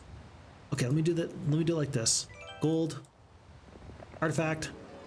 We pause to help a diplomat with a broken axle fix his problem. In gratitude, he gives you a riding quill with magical properties, which he says will help people see things your way. If I have a magic quill that has riding properties, couldn't I just use this to print more money? Like, it depends on the magical properties, but if it's going to make me more diplomatic, the magic could probably just be used to counterfeit whatever currency of the realm there is. I know that gold is traditionally what we use as the currency of the realm here, but still, if there's any kind of fiat currency, and if there's something we can use, I think that might be kind of unique anyway. Okay, we are necromancers. I'm going to keep this Pendant of Life. I don't know how likely it is we're going to run into Holy Shout or Holy Word, but I'm going to keep it for now. Skull Cap does not matter. Undead troops, they basically have a Skull Cap all the time anyway. Gambler's Lucky Coin, I mean, we can use the +1 there. I think I'm going to actually keep the Statesman's Quill off. We do have the ability to surrender at 20%. Reducing that by another 10% isn't worth an artifact slot. In order of best artifacts to worst, I think it goes Crown, Legendary Scepter, Holy Hammer, Lightning Helm, Minor Scroll, and then the Gambler's Lucky Coin. And that's going to leave us 1, 2, 3, 4, 5, 6, 7. Wait, did I count that right? 6 slots left. We'll take that. We'll take that. And then Thalagar can start to hang out, do fun stuff. There's just no guarantee I can catch Ambrose now. That's so sad. That's so sad. Kalindra, though, this is a possibility. This is a for sure threat. And there are for sure dragons down here. Tell you what, if Ambrose had ended up just barely not getting into the boat, we probably would go after him right now, and he would realize that he's in grave danger. Lucky for him, I think that we're going to give him some amount of reprieve. But Kalindra, she will taste our wrath very, very soon. Okay. Bearded Man says the Statesman's Quill will help people see things your way, so it manipulates them to accept lower surrender treaty costs. Makes sense. Yeah, you're right. So it's not creating something new. It's just manipulating other people. I mean, can I manipulate other people with my new Jedi powers to accept less gold? So basically I'm printing more money. Can I convince my bone dragons to only be worth 1,400 gold, for example? I don't know. That sounds like a bit of a reach even to me. And sometimes I like to do things just because it sounds fun. So even that sounds a little bit out of the way for me. Okay. A lot of issues with heroes not being as active on this adventure map as they could be, I think, because of the water. The issues with the water, getting into boats, getting out of the boats. I think that the FHeroes2 AI is doing better than ever with navigating water, but I think that it does still struggle with that on occasion. I haven't seen anything in this scenario that makes me think that per se, but I would expect there to be, I don't know, would you expect there to be more heroes in the water or more heroes on land at this point? It just feels like whenever I see 3 blue heroes just hanging out here, it feels like there's got to be a better way of doing it. Maybe they're just lacking the wood to trade for the shipyard. Maybe blue is out of ships, and so they're kind of sequestered on their own little island. Who can say? But what I can say is that fighting this Dragon City is actually worth my time. We stand before the Dragon City, a place off limits to mere humans. Do you wish to violate this rule and challenge the dragons to a fight? You'd better believe it. Oh no, we cannot lose one bone dragon. So I can tell you right now, we're immediately going to stone skin or steel skin the bone dragon as soon as we get the opportunity, which is now. Boop. And then I don't think, I mean, I might be able to kill a dragon here. Close, very close. If I get good luck, then I kill one dragon here. I don't. And then, because of this terrain, yeah, there's no double hex attack I might be setting myself up for. We got 76 HP remaining. We're going to attack one of the dragons that could do damage to us, and we're going to get out of this fight without any losses. Let me just hit Q to end the battle. What? How did I lose? Never mind. I don't care. I do care. I care very, very much. One Vampire Lord goes down. You hit Q and you think things are going to work out fine. They don't. They don't. Do you wish to recruit dragons? Yes, I do. I'm missing sulfur. We're going to trade for sulfur, and then we're going to come back. Rise to Ruin asks, does the Statesman's Quill stack with diplomacy additively or multiplicatively? Either way, I mean, it's 20% here and then 10% there. So if it gets us to 15%, yeah, if it gets us to 15%, or well, what would the difference be, right? Like the effect size is pretty small, is my understanding.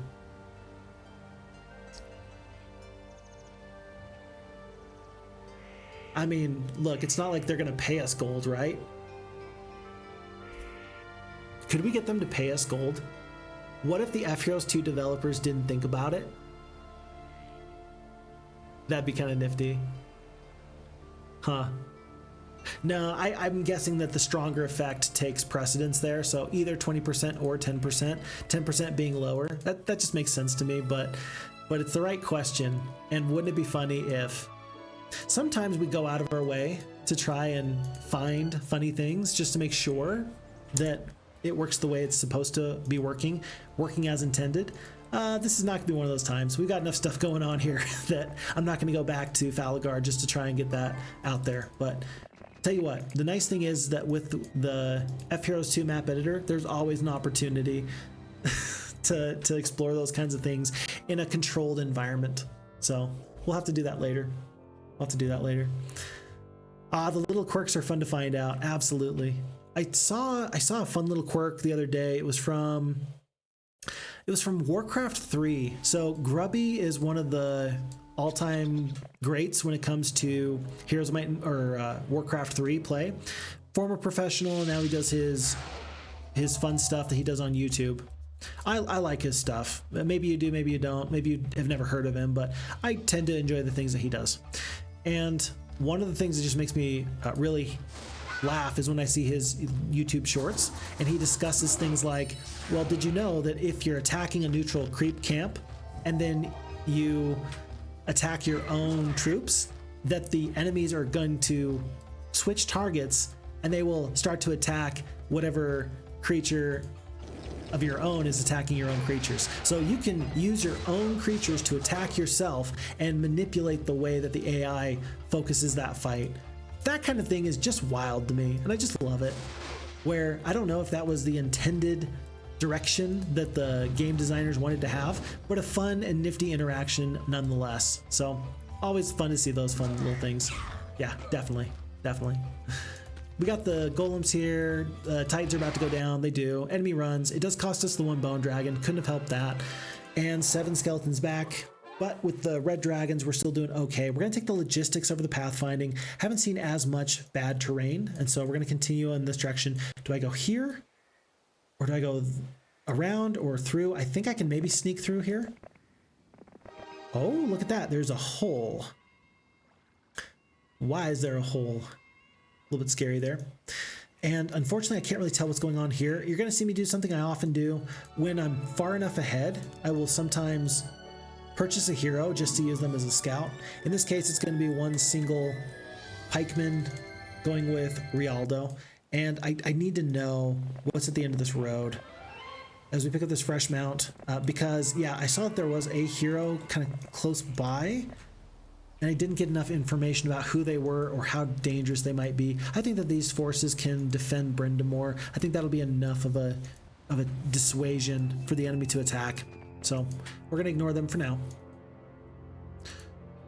And then, by the way, I missed this forever ago, but I did notice that there is actually a shipyard here in Lombard.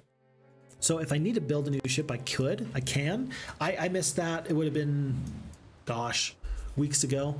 And then I noticed, and then I just didn't mention it because I was talking about something else. But I think I'm going to use this here in Lombard to grab this boat for Falagar, and he's going to go back to sailing. There's just no need to have him and Celia on the same continent. Plus, there's sulfur out here, which I could use, plus gems. Yeah, we're going to go grab some stuff. Is there anywhere else I need to be? Not really. Tell you what I could really use. I could use a Magellan's maps. That'd be nifty. Yeah, I sure could. Okay, do I attack this abandoned mine with my skeletons? I think I should. I think I shall. We come upon an abandoned gold mine. The mine appears to be haunted. Do you wish to enter? That's why I'm here. Glorious victory. All the ghosts go down. Kind of interesting, though. I want to see how the ghosts are fighting this fight, because there was a time, I believe, where the FHeroes2 AI ghosts would focus on the weakest creature in the stack. And of course, this is the best chance for the ghosts to do tons of damage. Like, obviously, clearly. But if I hit auto combat and I just watch this, I want to see what the ghosts do. No, they're going for the bone dragons, which I think that we can all agree is kind of a miss. Like, it's not correct. It's not the correct move there. You should attack the skeletons and try and get those stacks up. I don't know if maybe I'm imagining it, or maybe the bone dragons really are the best play. I don't know what goes into that decision, but that's an interesting thought there. And so worth it to take the time to look and see why it is the way it is. Because I don't know the answer, but I do want to find out.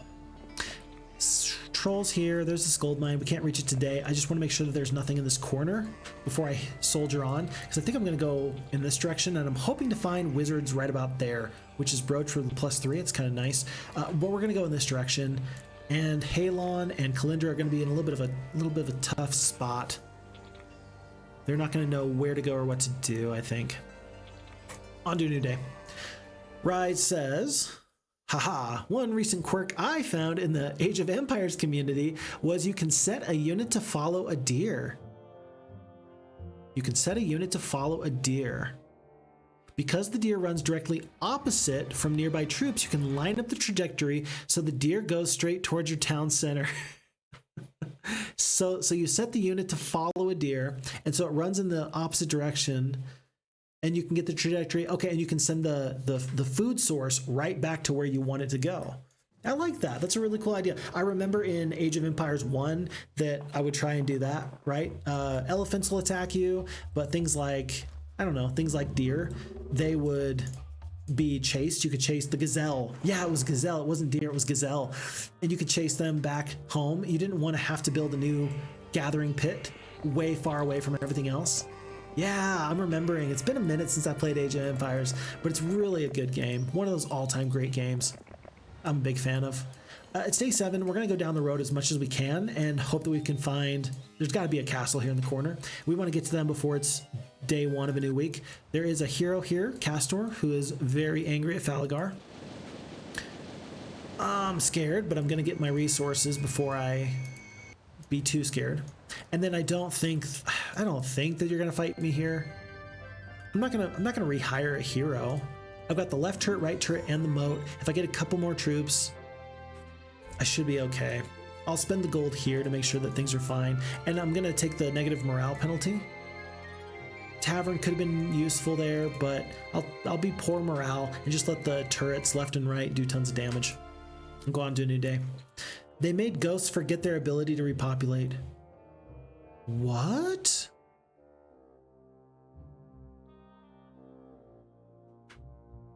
Bearded man, what? So you're saying that they had it previously to where ghosts understood their own strengths and weaknesses, and they would know, hey, I can repopulate if I kill weak creatures. Like, I mean, is that accurate? Was that a purposeful decision? I don't really check the patch notes. I just kind of pay attention as often as I can to see what's going on. Is that what happened? Because if that is what happened, then man, that's kind of a big loss. It's kind of a big loss. I really like those unique interactions. I think that those are fun, and I think that those add a lot of flavor to the game. I'd like to see that sort of thing stay put, but interesting if that is a change. Very interesting. And maybe you're just saying, oh yeah, they forgot the ability. Maybe that wasn't an actual patch note change. Maybe that's just something that happened. I don't know if that actually happened. Okay, but it seems like it according to what I've seen. Yeah, because it used to. I don't think I'm going crazy. I think that it used to be different. So very, very strange, but I'll accept it. I wasn't paying attention and I lost track of where that big enemy hero was in the boat. I don't know where they're at. I'm gonna get back into the boat and hope I don't die. I might die here. That could be pretty bad. But anytime there's a change, I don't know. I like to know what the changes are. However, there's some games where the game is too complex, too needlessly complex, and I sincerely dislike the fact that you have to read and read and read in order just to play the game. The game that immediately comes to mind is League of Legends. Every single patch, you had to read the patch and you had to know what was going on. At this point, I'm so many patches removed from that game that I don't know what's going on. And it's not in my best interest. Like, I don't care enough to find out what they've done. I just don't care. Not interested. And that's actually a really, really good thing because I used to religiously keep up with it and follow it. I remember I once told people like, hey, I've already got a game. I don't need a new game to play. I've already got a game. It's like, yeah, but it's a game that sucks your whole life and just not the best. So if you like it, good for you. I support you in that decision. I'm not here to poo-poo on somebody's favorite thing to do, but it just wasn't my thing.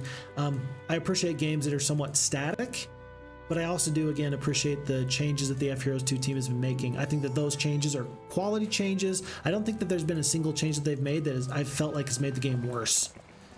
So I mean, this might be the one thing where I'm like, whoa, like, did they actually make that change? I thought I was in a good spot before. I would actually hate to see that feature go away, where the ghosts know what's going on and they most adequately become their strongest stack. That would be maybe actually a change that I would feel like would be a step in the bad direction. But at this point, the FHeroes2 team, they have earned my, let's see, how do I want to say this? They have earned my respect, first of all, for sure. But they've also earned my trust that they're going to make the right decisions. And I truly believe that they do. And yeah, I believe that they make the most correct decisions pretty much all the time. I can't think of anything that would make me think that they are making the wrong decisions. They just have a really good process that they work through as a team in order to make sure that the most correct things happen. So I'm a fan. We've got this hole in the wall here. We've lost our archers. We're gonna try and hide behind the walls here so the enemies have to do half damage. Barbarians, let's see. It's highly likely that barbarians pick up archery as a secondary skill. So it's quite likely actually that they're already here in front of us. And what I mean by that is quite likely that they're already doing full damage. I'm just not noticing. Nah, 13 orc chieftains with 4 attack. They definitely are doing half damage over these walls. So right now I'm just trying to step up in front of these cyclopes, keep them behind for as long as possible, not taking a double hex attack and letting the walls do as much damage as they can. It's kind of hard to do though when you're getting good morale like that. That is one cyclops that goes down, by the way, though. I'm okay with that. That's fine. In fact, I probably want to attack with these pikemen as soon as I can, because they're just going to get obliterated. Maybe they last for one more turn. Negative. 1 cyclops, 23 goblins. That was an exercise in futility, but it was an exercise nonetheless. I feel fit. I feel happy because we made the exercise. We made the effort. And I'm good for it. Let's use Zom to explore just a tiny bit more, and then we're gonna walk around and see where everything else goes. Okay, nothing there. Let me check real quick. We did have a new follow. So that's gonna be from Munich Casual. Hello there, nice to have you here. Pleasure to have you here as we're playing some FHeroes2. We're having a wonderful time. Crowns of Eldoria from the FHeroes2 Discord map making community, and we start off here in this kind of 12 o'clock position in the very middle of the map on the biggest continent of all, and it has served us very, very well. I think in the past we actually tried to play at this position, but we had the technical issues and we had to quit the game for that day. That was attached to the Timberman playthrough, but we are officially going through this playthrough and having a ton of fun, doing pretty darn well. I think that this area of Hampshire, I think that this will stay on lockdown unless you come via boat and land right outside my castle. I think I can hold on to this. And so I'm going to head back up north and try and get these people off my lawn. This is my castle. This is my house. So I don't want to hear from them that, oh, we deserve to be here. No, you don't. This is my territory. I secured it. So if they have a problem with that, just remember, I want to see you eat. I just don't want you to eat at my table. That's probably one of the coolest, coldest lines I've ever heard from somebody. When asked if you wish ill on somebody else that you've had a falling out with, the line is, I want them to eat still, I just don't want them to eat at my table. I think that's pretty cool. Pretty good way of putting it. So I do want you to eat. I just want you to eat on the different islands of the sea, and then eventually I'm gonna want you to eat somewhere off the map, maybe in this like corner over here that I don't really care about at all. Yeah, that's where you guys can go. Until that time, for sure, get off my lawn. Okay, and then let's see. Phixfox says, and you'd play League until the wee hours of the morning. Yeah, it was absolutely a destructive game. It was not good in my life. Single player games are just much better for me as a person. I'm happier, I'm healthier, everybody wins when I'm playing single player games. So yeah, especially as a father, not being able to pause a game, man, really kind of hard to be the dad that your kids need you to be if you're not there, if you're not present, because you're like, oh, I'll be there in 1 second, let me finish this up, and then 25 minutes later you're finally available. Like, that's not okay. That was a change that I had to make as a father, and now I'm embarrassed to say that, right? Because to me now that just seems like what a good father should do.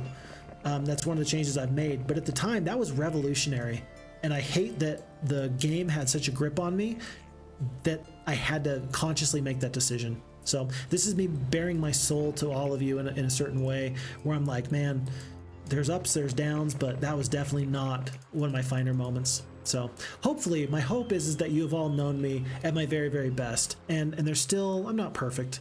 I don't think any of us are. But my hope is that you've known me at my very, very best. My hope is you'll continue to know me at my very, very best.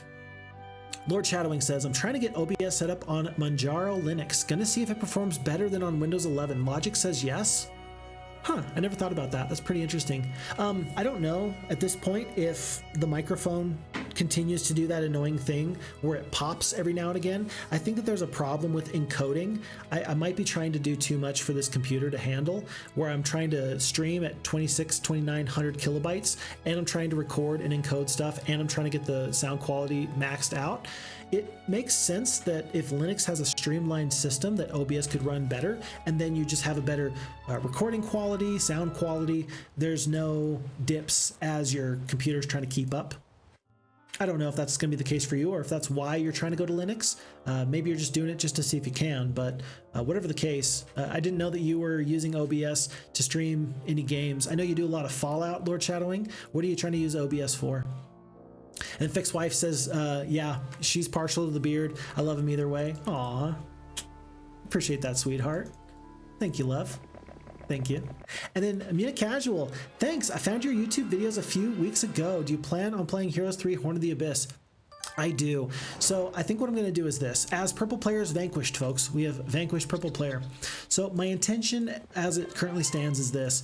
I am going to complete the Shadow of Death campaign in Heroes 3. We've been playing Heroes 3 with none of the Horn of the Abyss balance changes, but it does use the Horn of the Abyss launcher, and that way I get the opportunity to do things like enjoy the nice features with auto battle and things like that. So we're going to continue to go through the Sandro campaign and the Shadow of Death until we complete that.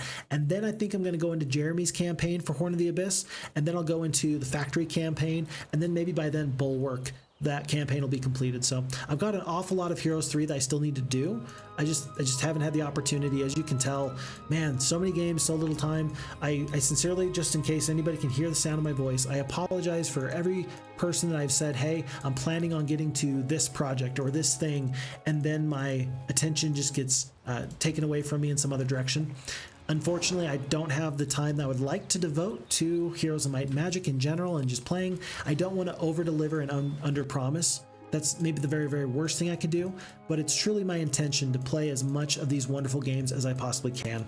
It just depends on time, and I've got a lot of other responsibilities, and I try to carve out time, and my dear sweet wife is very understanding, and she does try and help, but yeah, I can only do what I can do. So in the future, I do plan on doing the Horn of the Abyss campaigns specifically. So we will see. We will see. And then Bearded Man, yeah, Windows 11 takes up so much of your resources for seemingly no reason. Oh, and Bearded Man also wants to know what you're recording. Yeah. Oh my gosh. I'm trying to, because I've got the Windows 11 now, and I'm trying to prune back all of the little things that just, why are you constantly using 11% of my CPU power? For what? What are you using it for? I have no idea. But I wanted to stop. I don't know. Is it like a designer feature? I know somebody tried to tell me, they were mentioning to me that there's some things where, like an iPhone, you get an iPhone not because it's the best phone out there. You get an iPhone because it's kind of like a status symbol, or it's like a fashion statement, right? I wonder what else we have out there that's the alternative to Windows. Is the alternative to Windows in that regard Linux? Maybe. I don't know. I don't know enough about it, but very interested to hear what your thoughts are on that. And if you're using Linux now, that just makes sense to me. There was a couple other heroes. I don't know where they went, but Zom is just going to hang out. Maybe we'll get a chance to look at this new graveyard, by the way. If you haven't seen it before, this is how you know that this is an FHeroes2 map that was made. This new graveyard, there's 3 different types of graveyards. You can find these graveyards in the desert, here on grass, and also in the dirt, but it does look, and it functions just like any other graveyard. It's just a new type of graveyard that they've added with the sprites. So initially it was all about making sure that the game was restored lovingly back to where it was supposed to be, and now they're slowly starting to add a couple of things here and there. Here and there, they're making some changes and some additions for map makers and so on and so forth. Okay, let's see. Charity's gonna take one step out, grab this, bada bing, and I don't know. Let's just go through some Liths and try and find some people to hurt, like you. Jezebel's getting hurt today. Vexen 2 Lord Shadowing says Linux is way better but more complex at first. Good to know. Good to know. With time, it became natural for you to operate the Linux. And so how big of a learning curve was that? That's a question I have, because Linux is very interesting to me, but as somebody who knows nothing about it, I just don't know what to expect with it. So I'd be interested to know kind of what you think about that learning curve. Lord Shadowman says, I've been running Linux on and off for years. Gotta love the AUR. You're saying some pretty fancy words there that I know nothing about, but I'll trust that they mean something. And then FHeroes2 has a native Linux build. Oh, interesting. Huh. Has a native Linux build. Did not know that. Did not know that.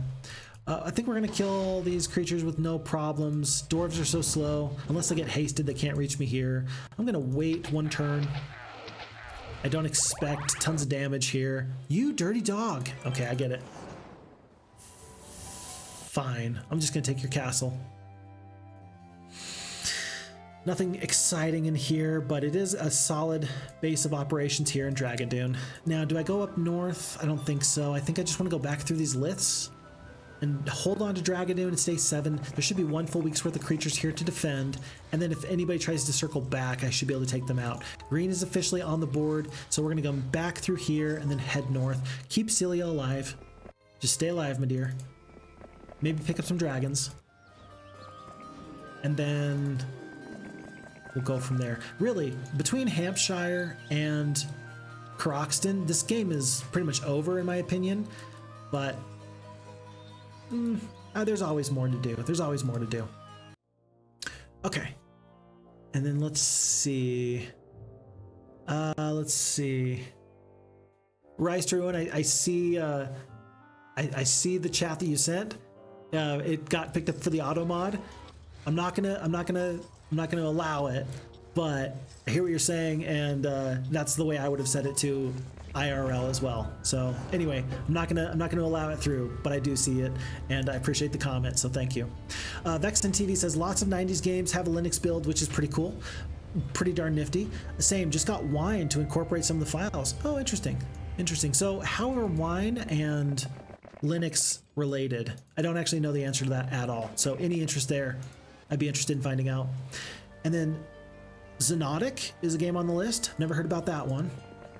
And then The Patient. Hello, The Patient. Nice to have you back in the chat. Welcome, welcome. Lots of Linux distros are not scary, Phixfox. It's just the same as Windows on its face. You just have to learn to read and type in the terminal sometimes. But some distros, you don't even need to do that. You tell you what, though. I mean, I remember trying my best to get like Warcraft 1 to work as a kid. And Warcraft 1, you had to go into DOS and type stuff in, like you had to do commands. Like, that's not scary to me. They say that young people today are natives to the technology and whatnot. I don't think that they are nearly so much as they want to believe that they are. And I think that that's something that might be very, very scary. Linux might be more scary for a Gen Z kind of kid rather than myself. Because yeah, I'm familiar with doing that. That doesn't scare me at all. I just need to know what the commands are and then just get fluent in using them. That shouldn't be too tough. And then Mint is probably the best to start with, says Vexen. Okay. Rise, don't say it. My bad. Not trying to get you demonetized. No worries. I hear you there, my guy. And then The Patient says, growing up with touchscreens does not mean that they are growing up tech savvy. Yes, what a very distinct, like very succinct way of saying that. Just because you grew up with touchscreens does not mean that you are tech savvy. In fact, I think that you are losing skills because everything is supposed to be so user friendly and so intuitive, right? And so you're losing some of what made technology like interesting and flexible, right? If you don't know how to input dialogue, if you don't know how to, operate those systems, it's not the everybody else's fault. Like, that's an opportunity, and if you figure out how to learn it, great. And if you just have no idea because you're used to an iPhone or an iPad, okay, but that doesn't mean that you are. What just happened? I'm not going to finish that thought because something very nifty just happened. So I know that wasn't who we just saw. So Orange player just got vanquished, but did you just notice how many times, was it Barak? I don't know if it was Barak or Castor, but I'm pretty sure that one of them just torched their entire army by going through the whirlpool like 25 times. It's a 1 in 3 chance that you lose half the stack of your number 1 creatures in the stack, like in the first position, sort of a deal. I'm pretty sure that somebody just lost a ton of troops. Maybe this map is easier than it should be otherwise, just because the AI struggles to use whirlpools. I don't know. I'm just saying. Anyway, Anyway, Lord Shadowwing also says AUR stands for Arch User Repository. Okay, gotcha. Nifty. Huh. Yeah, you know what? Tell you what, maybe, I don't know. Wouldn't it be funny if I just do my best? I watch a YouTube video and we see how much about Linux Phixfox can learn and use in just one YouTube video. And you guys can tell me how poorly I'm doing at learning this new skill, and then we can just kind of see how it goes. I've always liked the idea of seeing people try things for the first time. There's a YouTube channel out there. It's called The Try Guys. My dear sweet wife loves The Try Guys, and they have unique challenges and new things, and basically they're just some random guys that do new things for the first time. I don't know how intriguing that is to everybody here, but it's kind of fun to see somebody who's generally charismatic fail as they try and do something nifty. And I don't know, I could see myself trying and failing. Hey, if the bar is fail as hard as you can, as funny as you can, I feel like I do that all the time here with FHeroes2, but I digress. Wine is like a runtime environment to run Windows applications on Linux. Oh, okay. It's not an emulator, but for the sake of brevity, it's an emulator. Gotcha. Okay.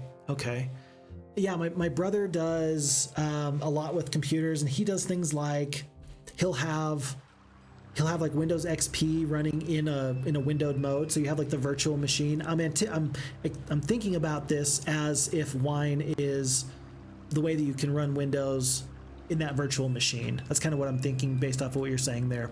And I can see the application for that. Some things are going to run better, I'm sure, just because they are more compatible in that environment.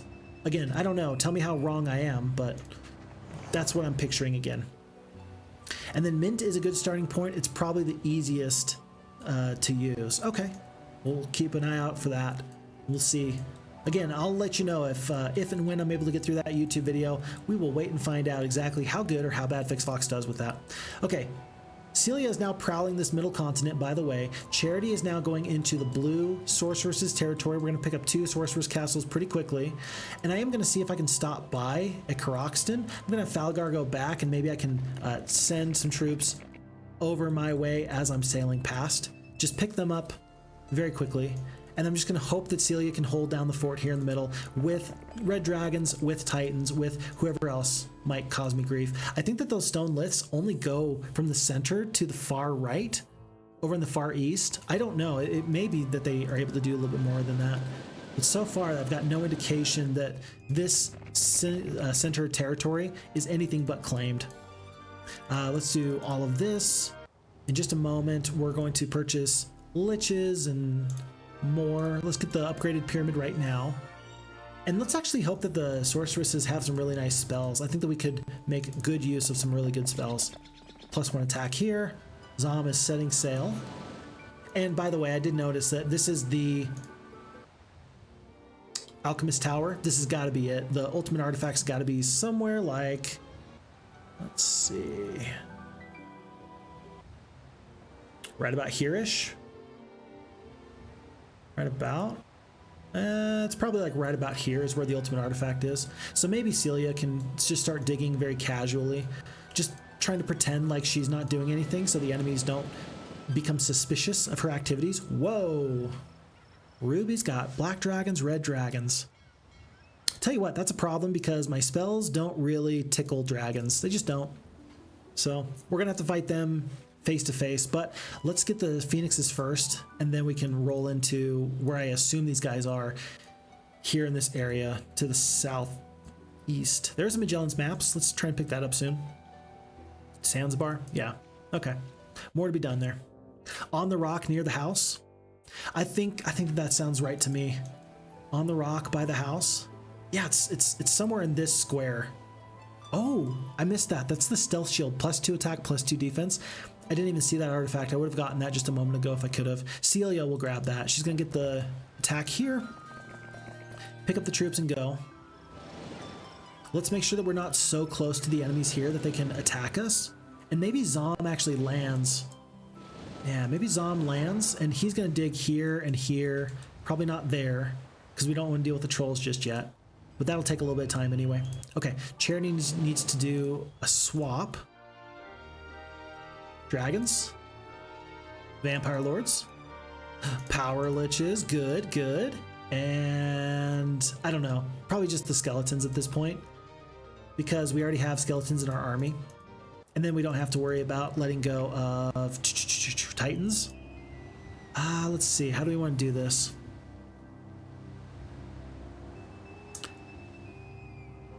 This gives us really bad morale for the Titans. If we just take the dragons out, the morale actually goes up by 1. It's still not great, but it's better than it was. So let's just keep the Titans instead of these 2 red dragons, and these 2 red dragons with Falagar. Maybe he can use those to go down and reconnect with Charity. Or not with Charity, with Celia. Okay, but now Charity is definitely ready to go. And this hero, Luna, is about to taste my wrath. I've said that before, I'll say it again. Taste my wrath. But I did see a couple of heroes hop into boats. I'm still kind of waiting for enemies to try and assault the main land. But they're all again, kind of maybe having issues with the water. There's not a lot of Liths, so they really have to get into the water to make that happen. We'll have to wait and see. 31 skeletons, I'm not going to fight that fight. And is there a mage guild? Not much, but the slow spell is good. That was the first time we've seen a slow.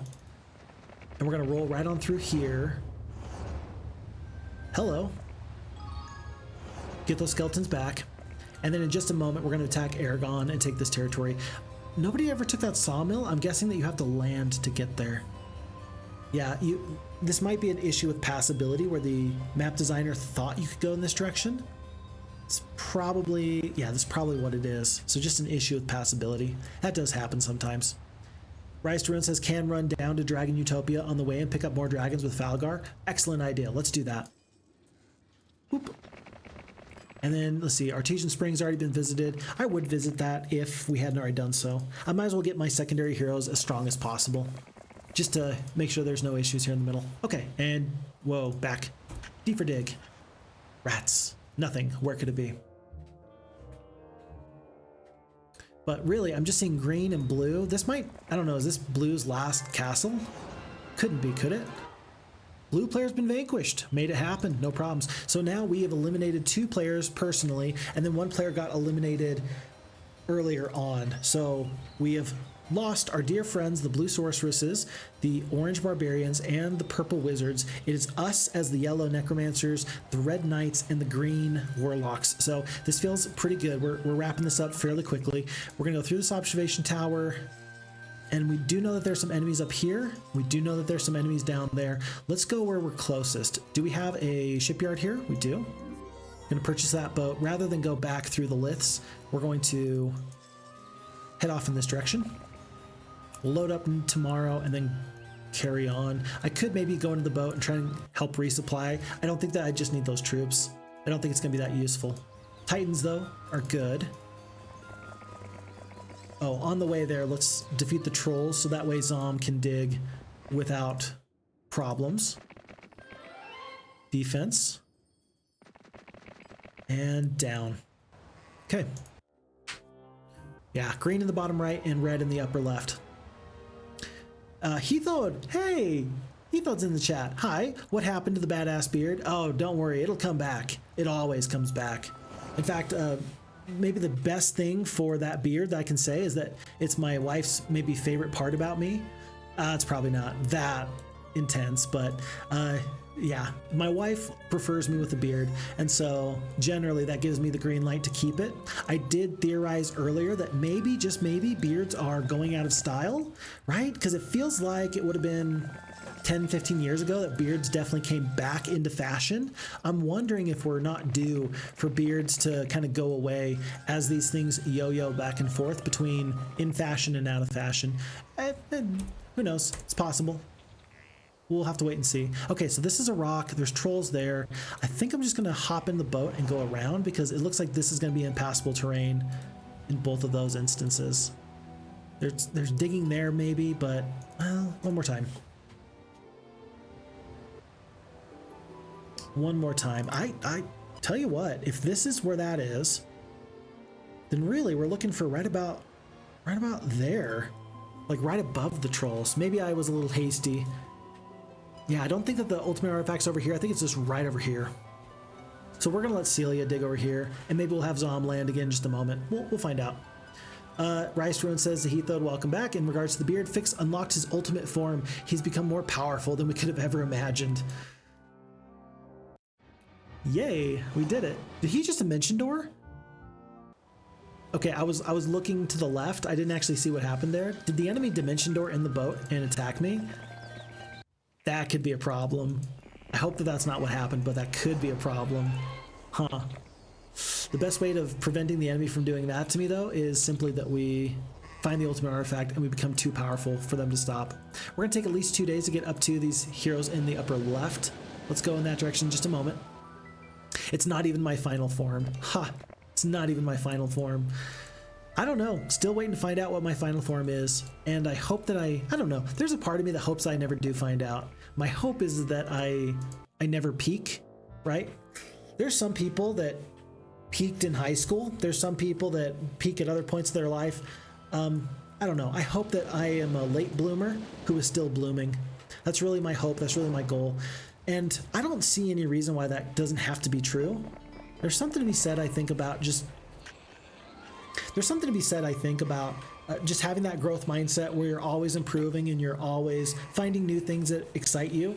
I know people that they are very singularly minded when they find a new hobby, be it chess or gambling or canning or anything at all. And I don't think it's bad that people go from one thing to the other, because that just kind of signifies to me a certain level of growth and an interest in mastering a certain subject and then moving on when you've experienced it and had fun with it. So I don't know. I hope that I always keep growing, because if at some point I just stop growing, that'd be a problem. It does make me wonder, so what more is there to do with Heroes of Might and Magic? And the answer is always going to be more. Because Heroes of Might and Magic for me isn't like a subject where I'm growing. Maybe with YouTube there's a certain amount of ceiling I'll hit and I'll just be like, it's been fun, it's been real, but I have other priorities I need to shift to. Like my kids need me more in my life, so maybe I just cut it back to like one video every 2 weeks or something. But for now, it's in a good spot. I'm still enjoying this and I'm still increasing. I don't know. We'll see. We'll see. Just trying to grow. Folks, we did it. After spending many hours digging here, you have uncovered the ultimate book of knowledge. Plus 12 knowledge in conjunction with the artesian spring is pretty good. It's pretty good. We've got the advanced wisdom, so we got lightning bolts and steel skins. We've got tons of spell points, but do we have, I don't know, do we have enough to actually spell power to make that really worthwhile? Probably not. Probably not. Let's still use Celia as effectively as we can. Let's hope that no enemies land, and do they just leave us alone for a little bit longer as we defeat red, and then we'll go over to defeat green. Okay. And, ooh, green is going to defeat red for me. Lovely. Absolutely wonderful. Spiffing, if I do say so myself.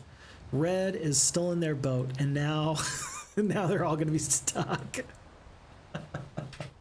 Didn't see that coming, did you? Green is now stuck because red stole their boat. Well, I hope that those dragons do you a lot of good, because you're going to get to be real friendly with them, because you're not going anywhere, pal. No, no, no, no, no, no, no. You're not going anywhere. Is there anybody up here? It looks like not. Really varied and interesting sort of map, by the way. I really do enjoy this. Just in case, for some reason, green hero for Castor doesn't defeat Vitania, we'll get back into the boat to go save them, but I think that this is going to be defeat red, and I think that's just going to be me and green from here on out. I think so. I'm going to move the skeletons over, just so if I do take a loss in the whirlpool, maybe I'd rather lose 11 liches. I don't know. I'll think about that a little bit more. But it might be that I go through the whirlpool, take the dragon dragon roosts, and then come on back later. It might just be that. Let's send over everything we need. Falgar is going to go be ready to bring Titans to the front, and Celia, once again, my dear Celia, she shall be ready for this hero that landed there. And Ector is just going to be hanging out. Okay. Mustaches are in now, but I don't agree with them. That's an interesting way of saying that you don't like them. I don't agree with them. What about them don't you agree with? Like you don't agree with them, or you don't like them? Because there is a difference there. I want to make sure I'm understanding you. Oh geez. I can't get her. That's annoying. That's annoying. Oh well.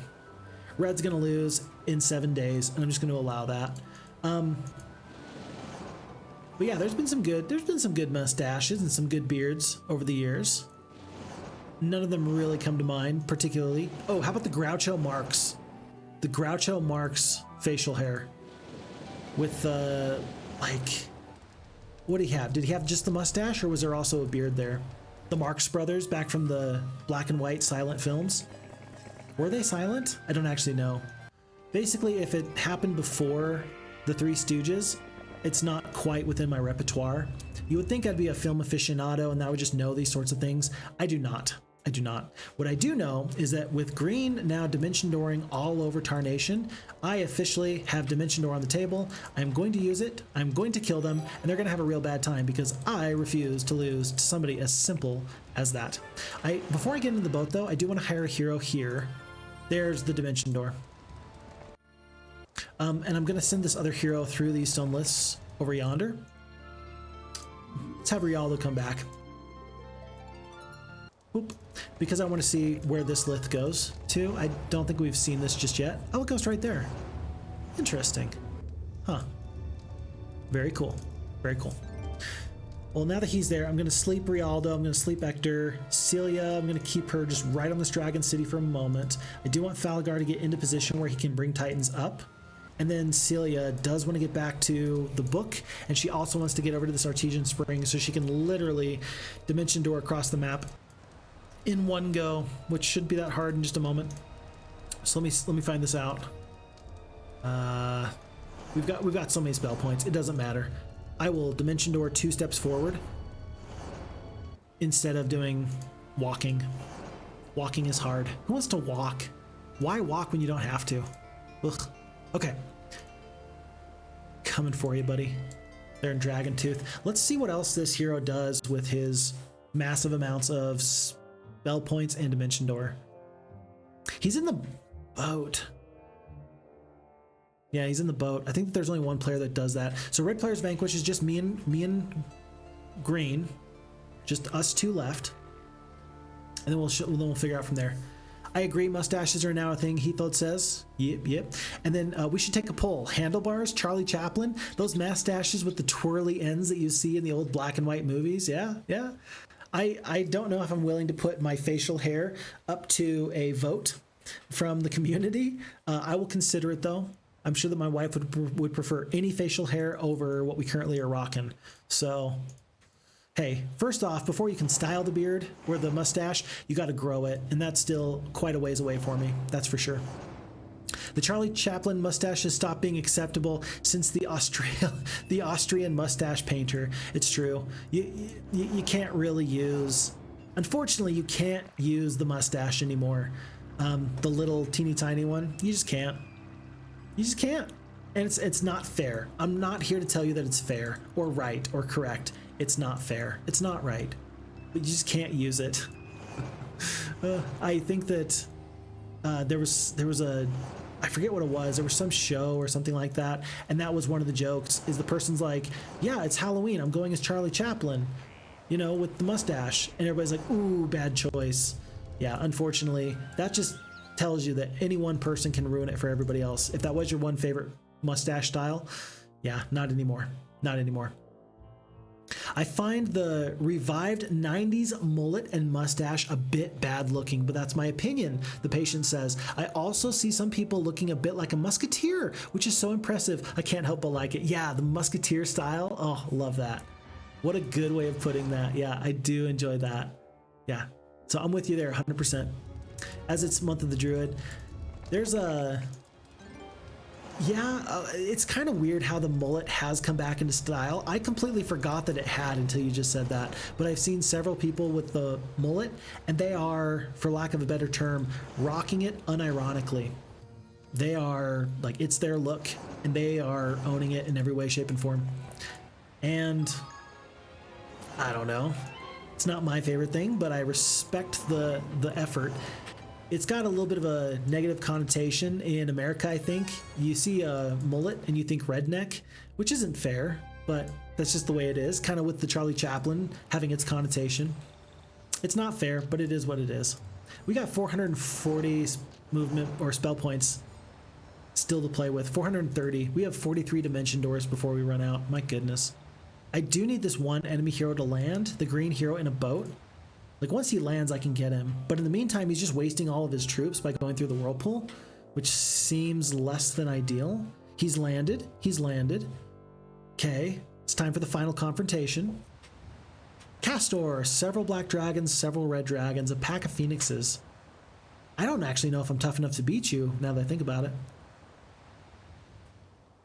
I don't know if I'm tough enough to beat you. Several. I got 3 titans, 11 bone dragons.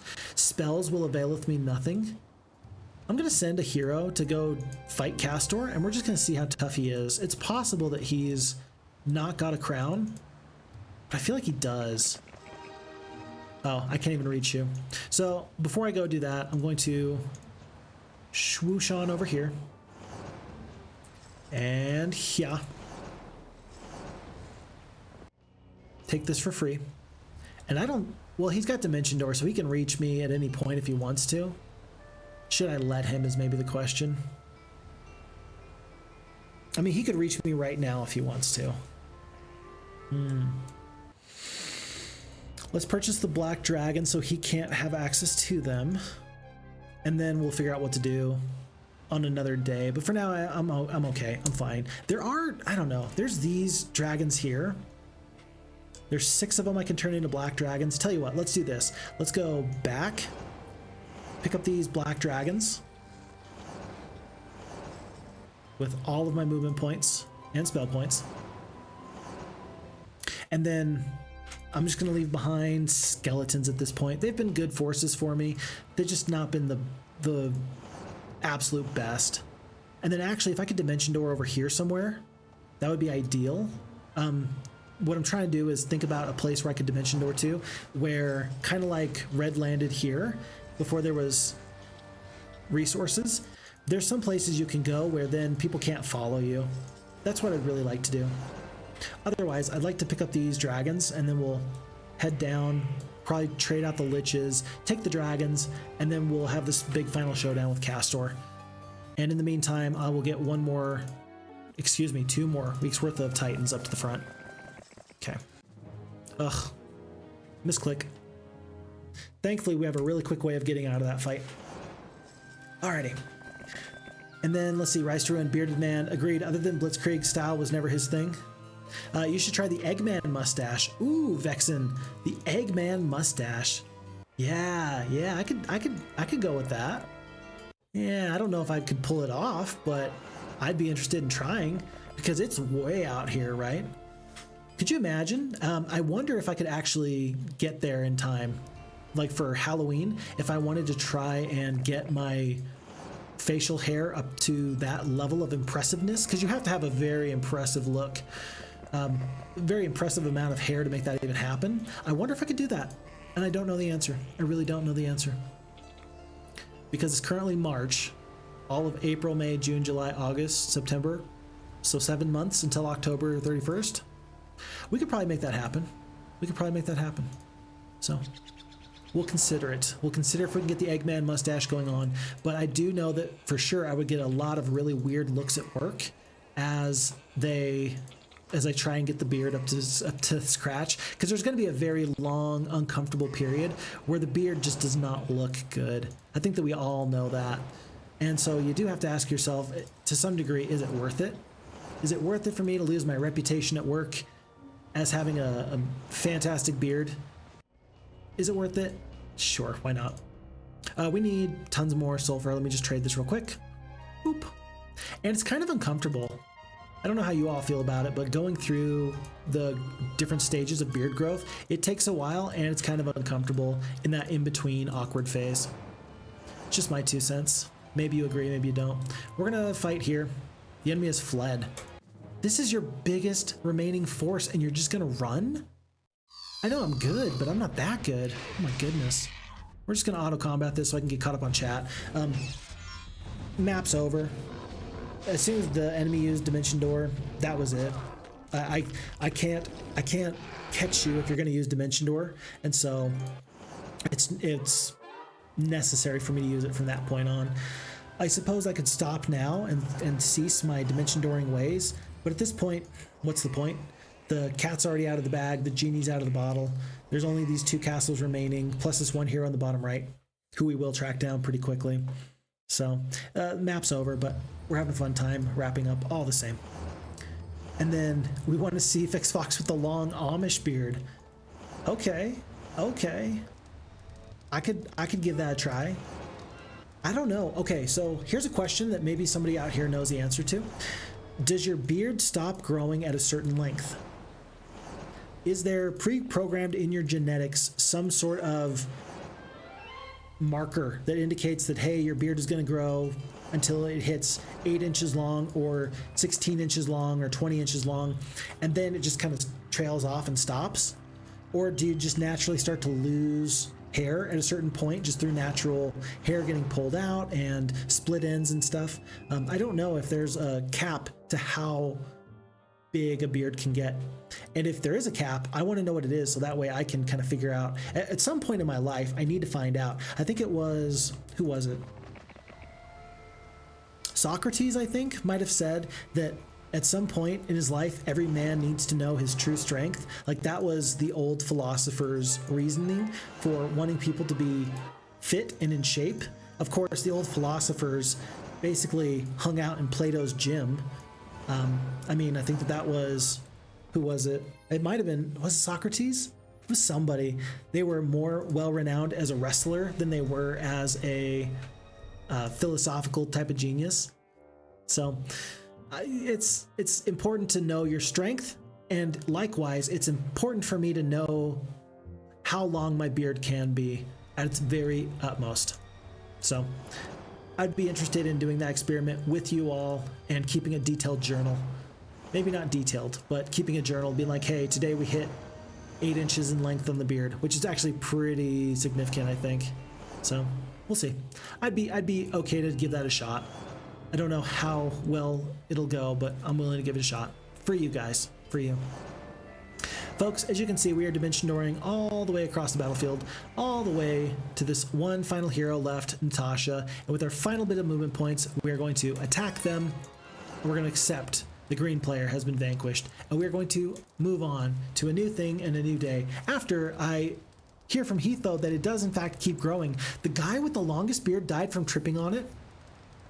Okay, it's kind of like when goats, right? Goats have the long horns that'll continue to grow like rams, and it'll grow into their skull if it's too long. Yeah. Okay, so it's nice to know that humans have the equivalent to that. Good to know. Beardman says, Google says that your beard should keep growing forever until it hits its terminal length, at which point it will fall out and start all over.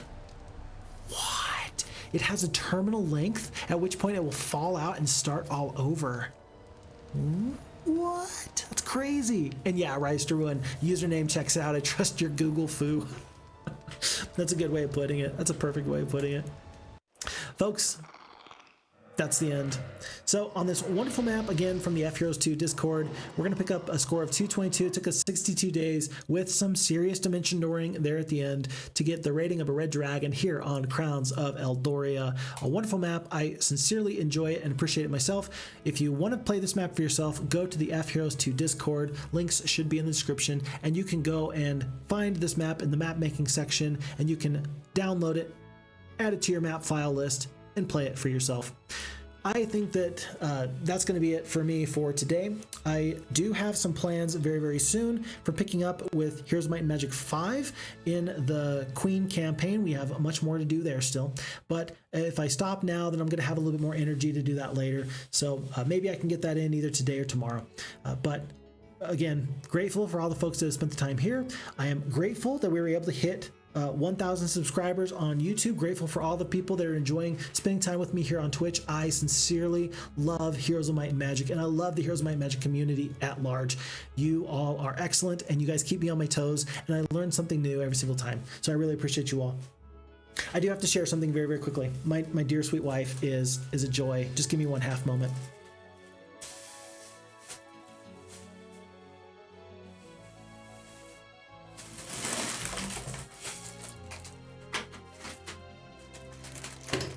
Ta-da! If you can't tell, that is a letter or a number 1 in the letter K. My dear sweet wife got me these wonderful balloons to celebrate us hitting 1,000 subscribers on YouTube. As a reminder, I am going to still be looking forward to giving out a couple of these Phixfox headbands. How many that is just yet, I haven't quite decided, but I have found a supplier that actually does have these headbands, and so long as they can ship internationally, I am planning on pulling a couple of different names from all the people that have made wonderful comments amongst all the YouTube videos. It's actually been kind of really pleasant for me to go back into the YouTube comments and just remember some of the old names. Some people have been with us from the beginning. Some people were there in the beginning and I haven't heard from them for a while. And many, oftentimes there's new friends that come out in the near future. And so I'm very grateful for whether you're an old friend or a new friend. I want to give you the opportunity to kind of put your name and do a drawing to see if I can get you a Phixfox headband. Again, we're going to see how many of those I feel like I can give out, and we're going to have to make sure that I can actually ship it to you. But that is something that I want to do for you as a community, because I'm really grateful for all the time and the energy that people spend here with me. Really, I mean it, and I say it all the time, but I'll say it again and again and again. The pleasure is mine. So with that being said, folks, take good care of you. Look after your friends, yourself, and your family. Remember, if you're not looking after you and others, who will? I'm looking very much forward to seeing you in the next one. Until that time, take good care. My name is Phixfox, and I'll see you around. So thanks, Rise. Thanks for the stream. Congrats for the 1K. Well deserved. Many hours put in. Appreciate that very, very much. Lord Shadowing with the woo. Heathod with the congrats. You are worth every view. Thank you so much, Rise to Ruin. It feels like a win for the Phixfox. And with that, I am out. Take good care, everybody. Bye-bye.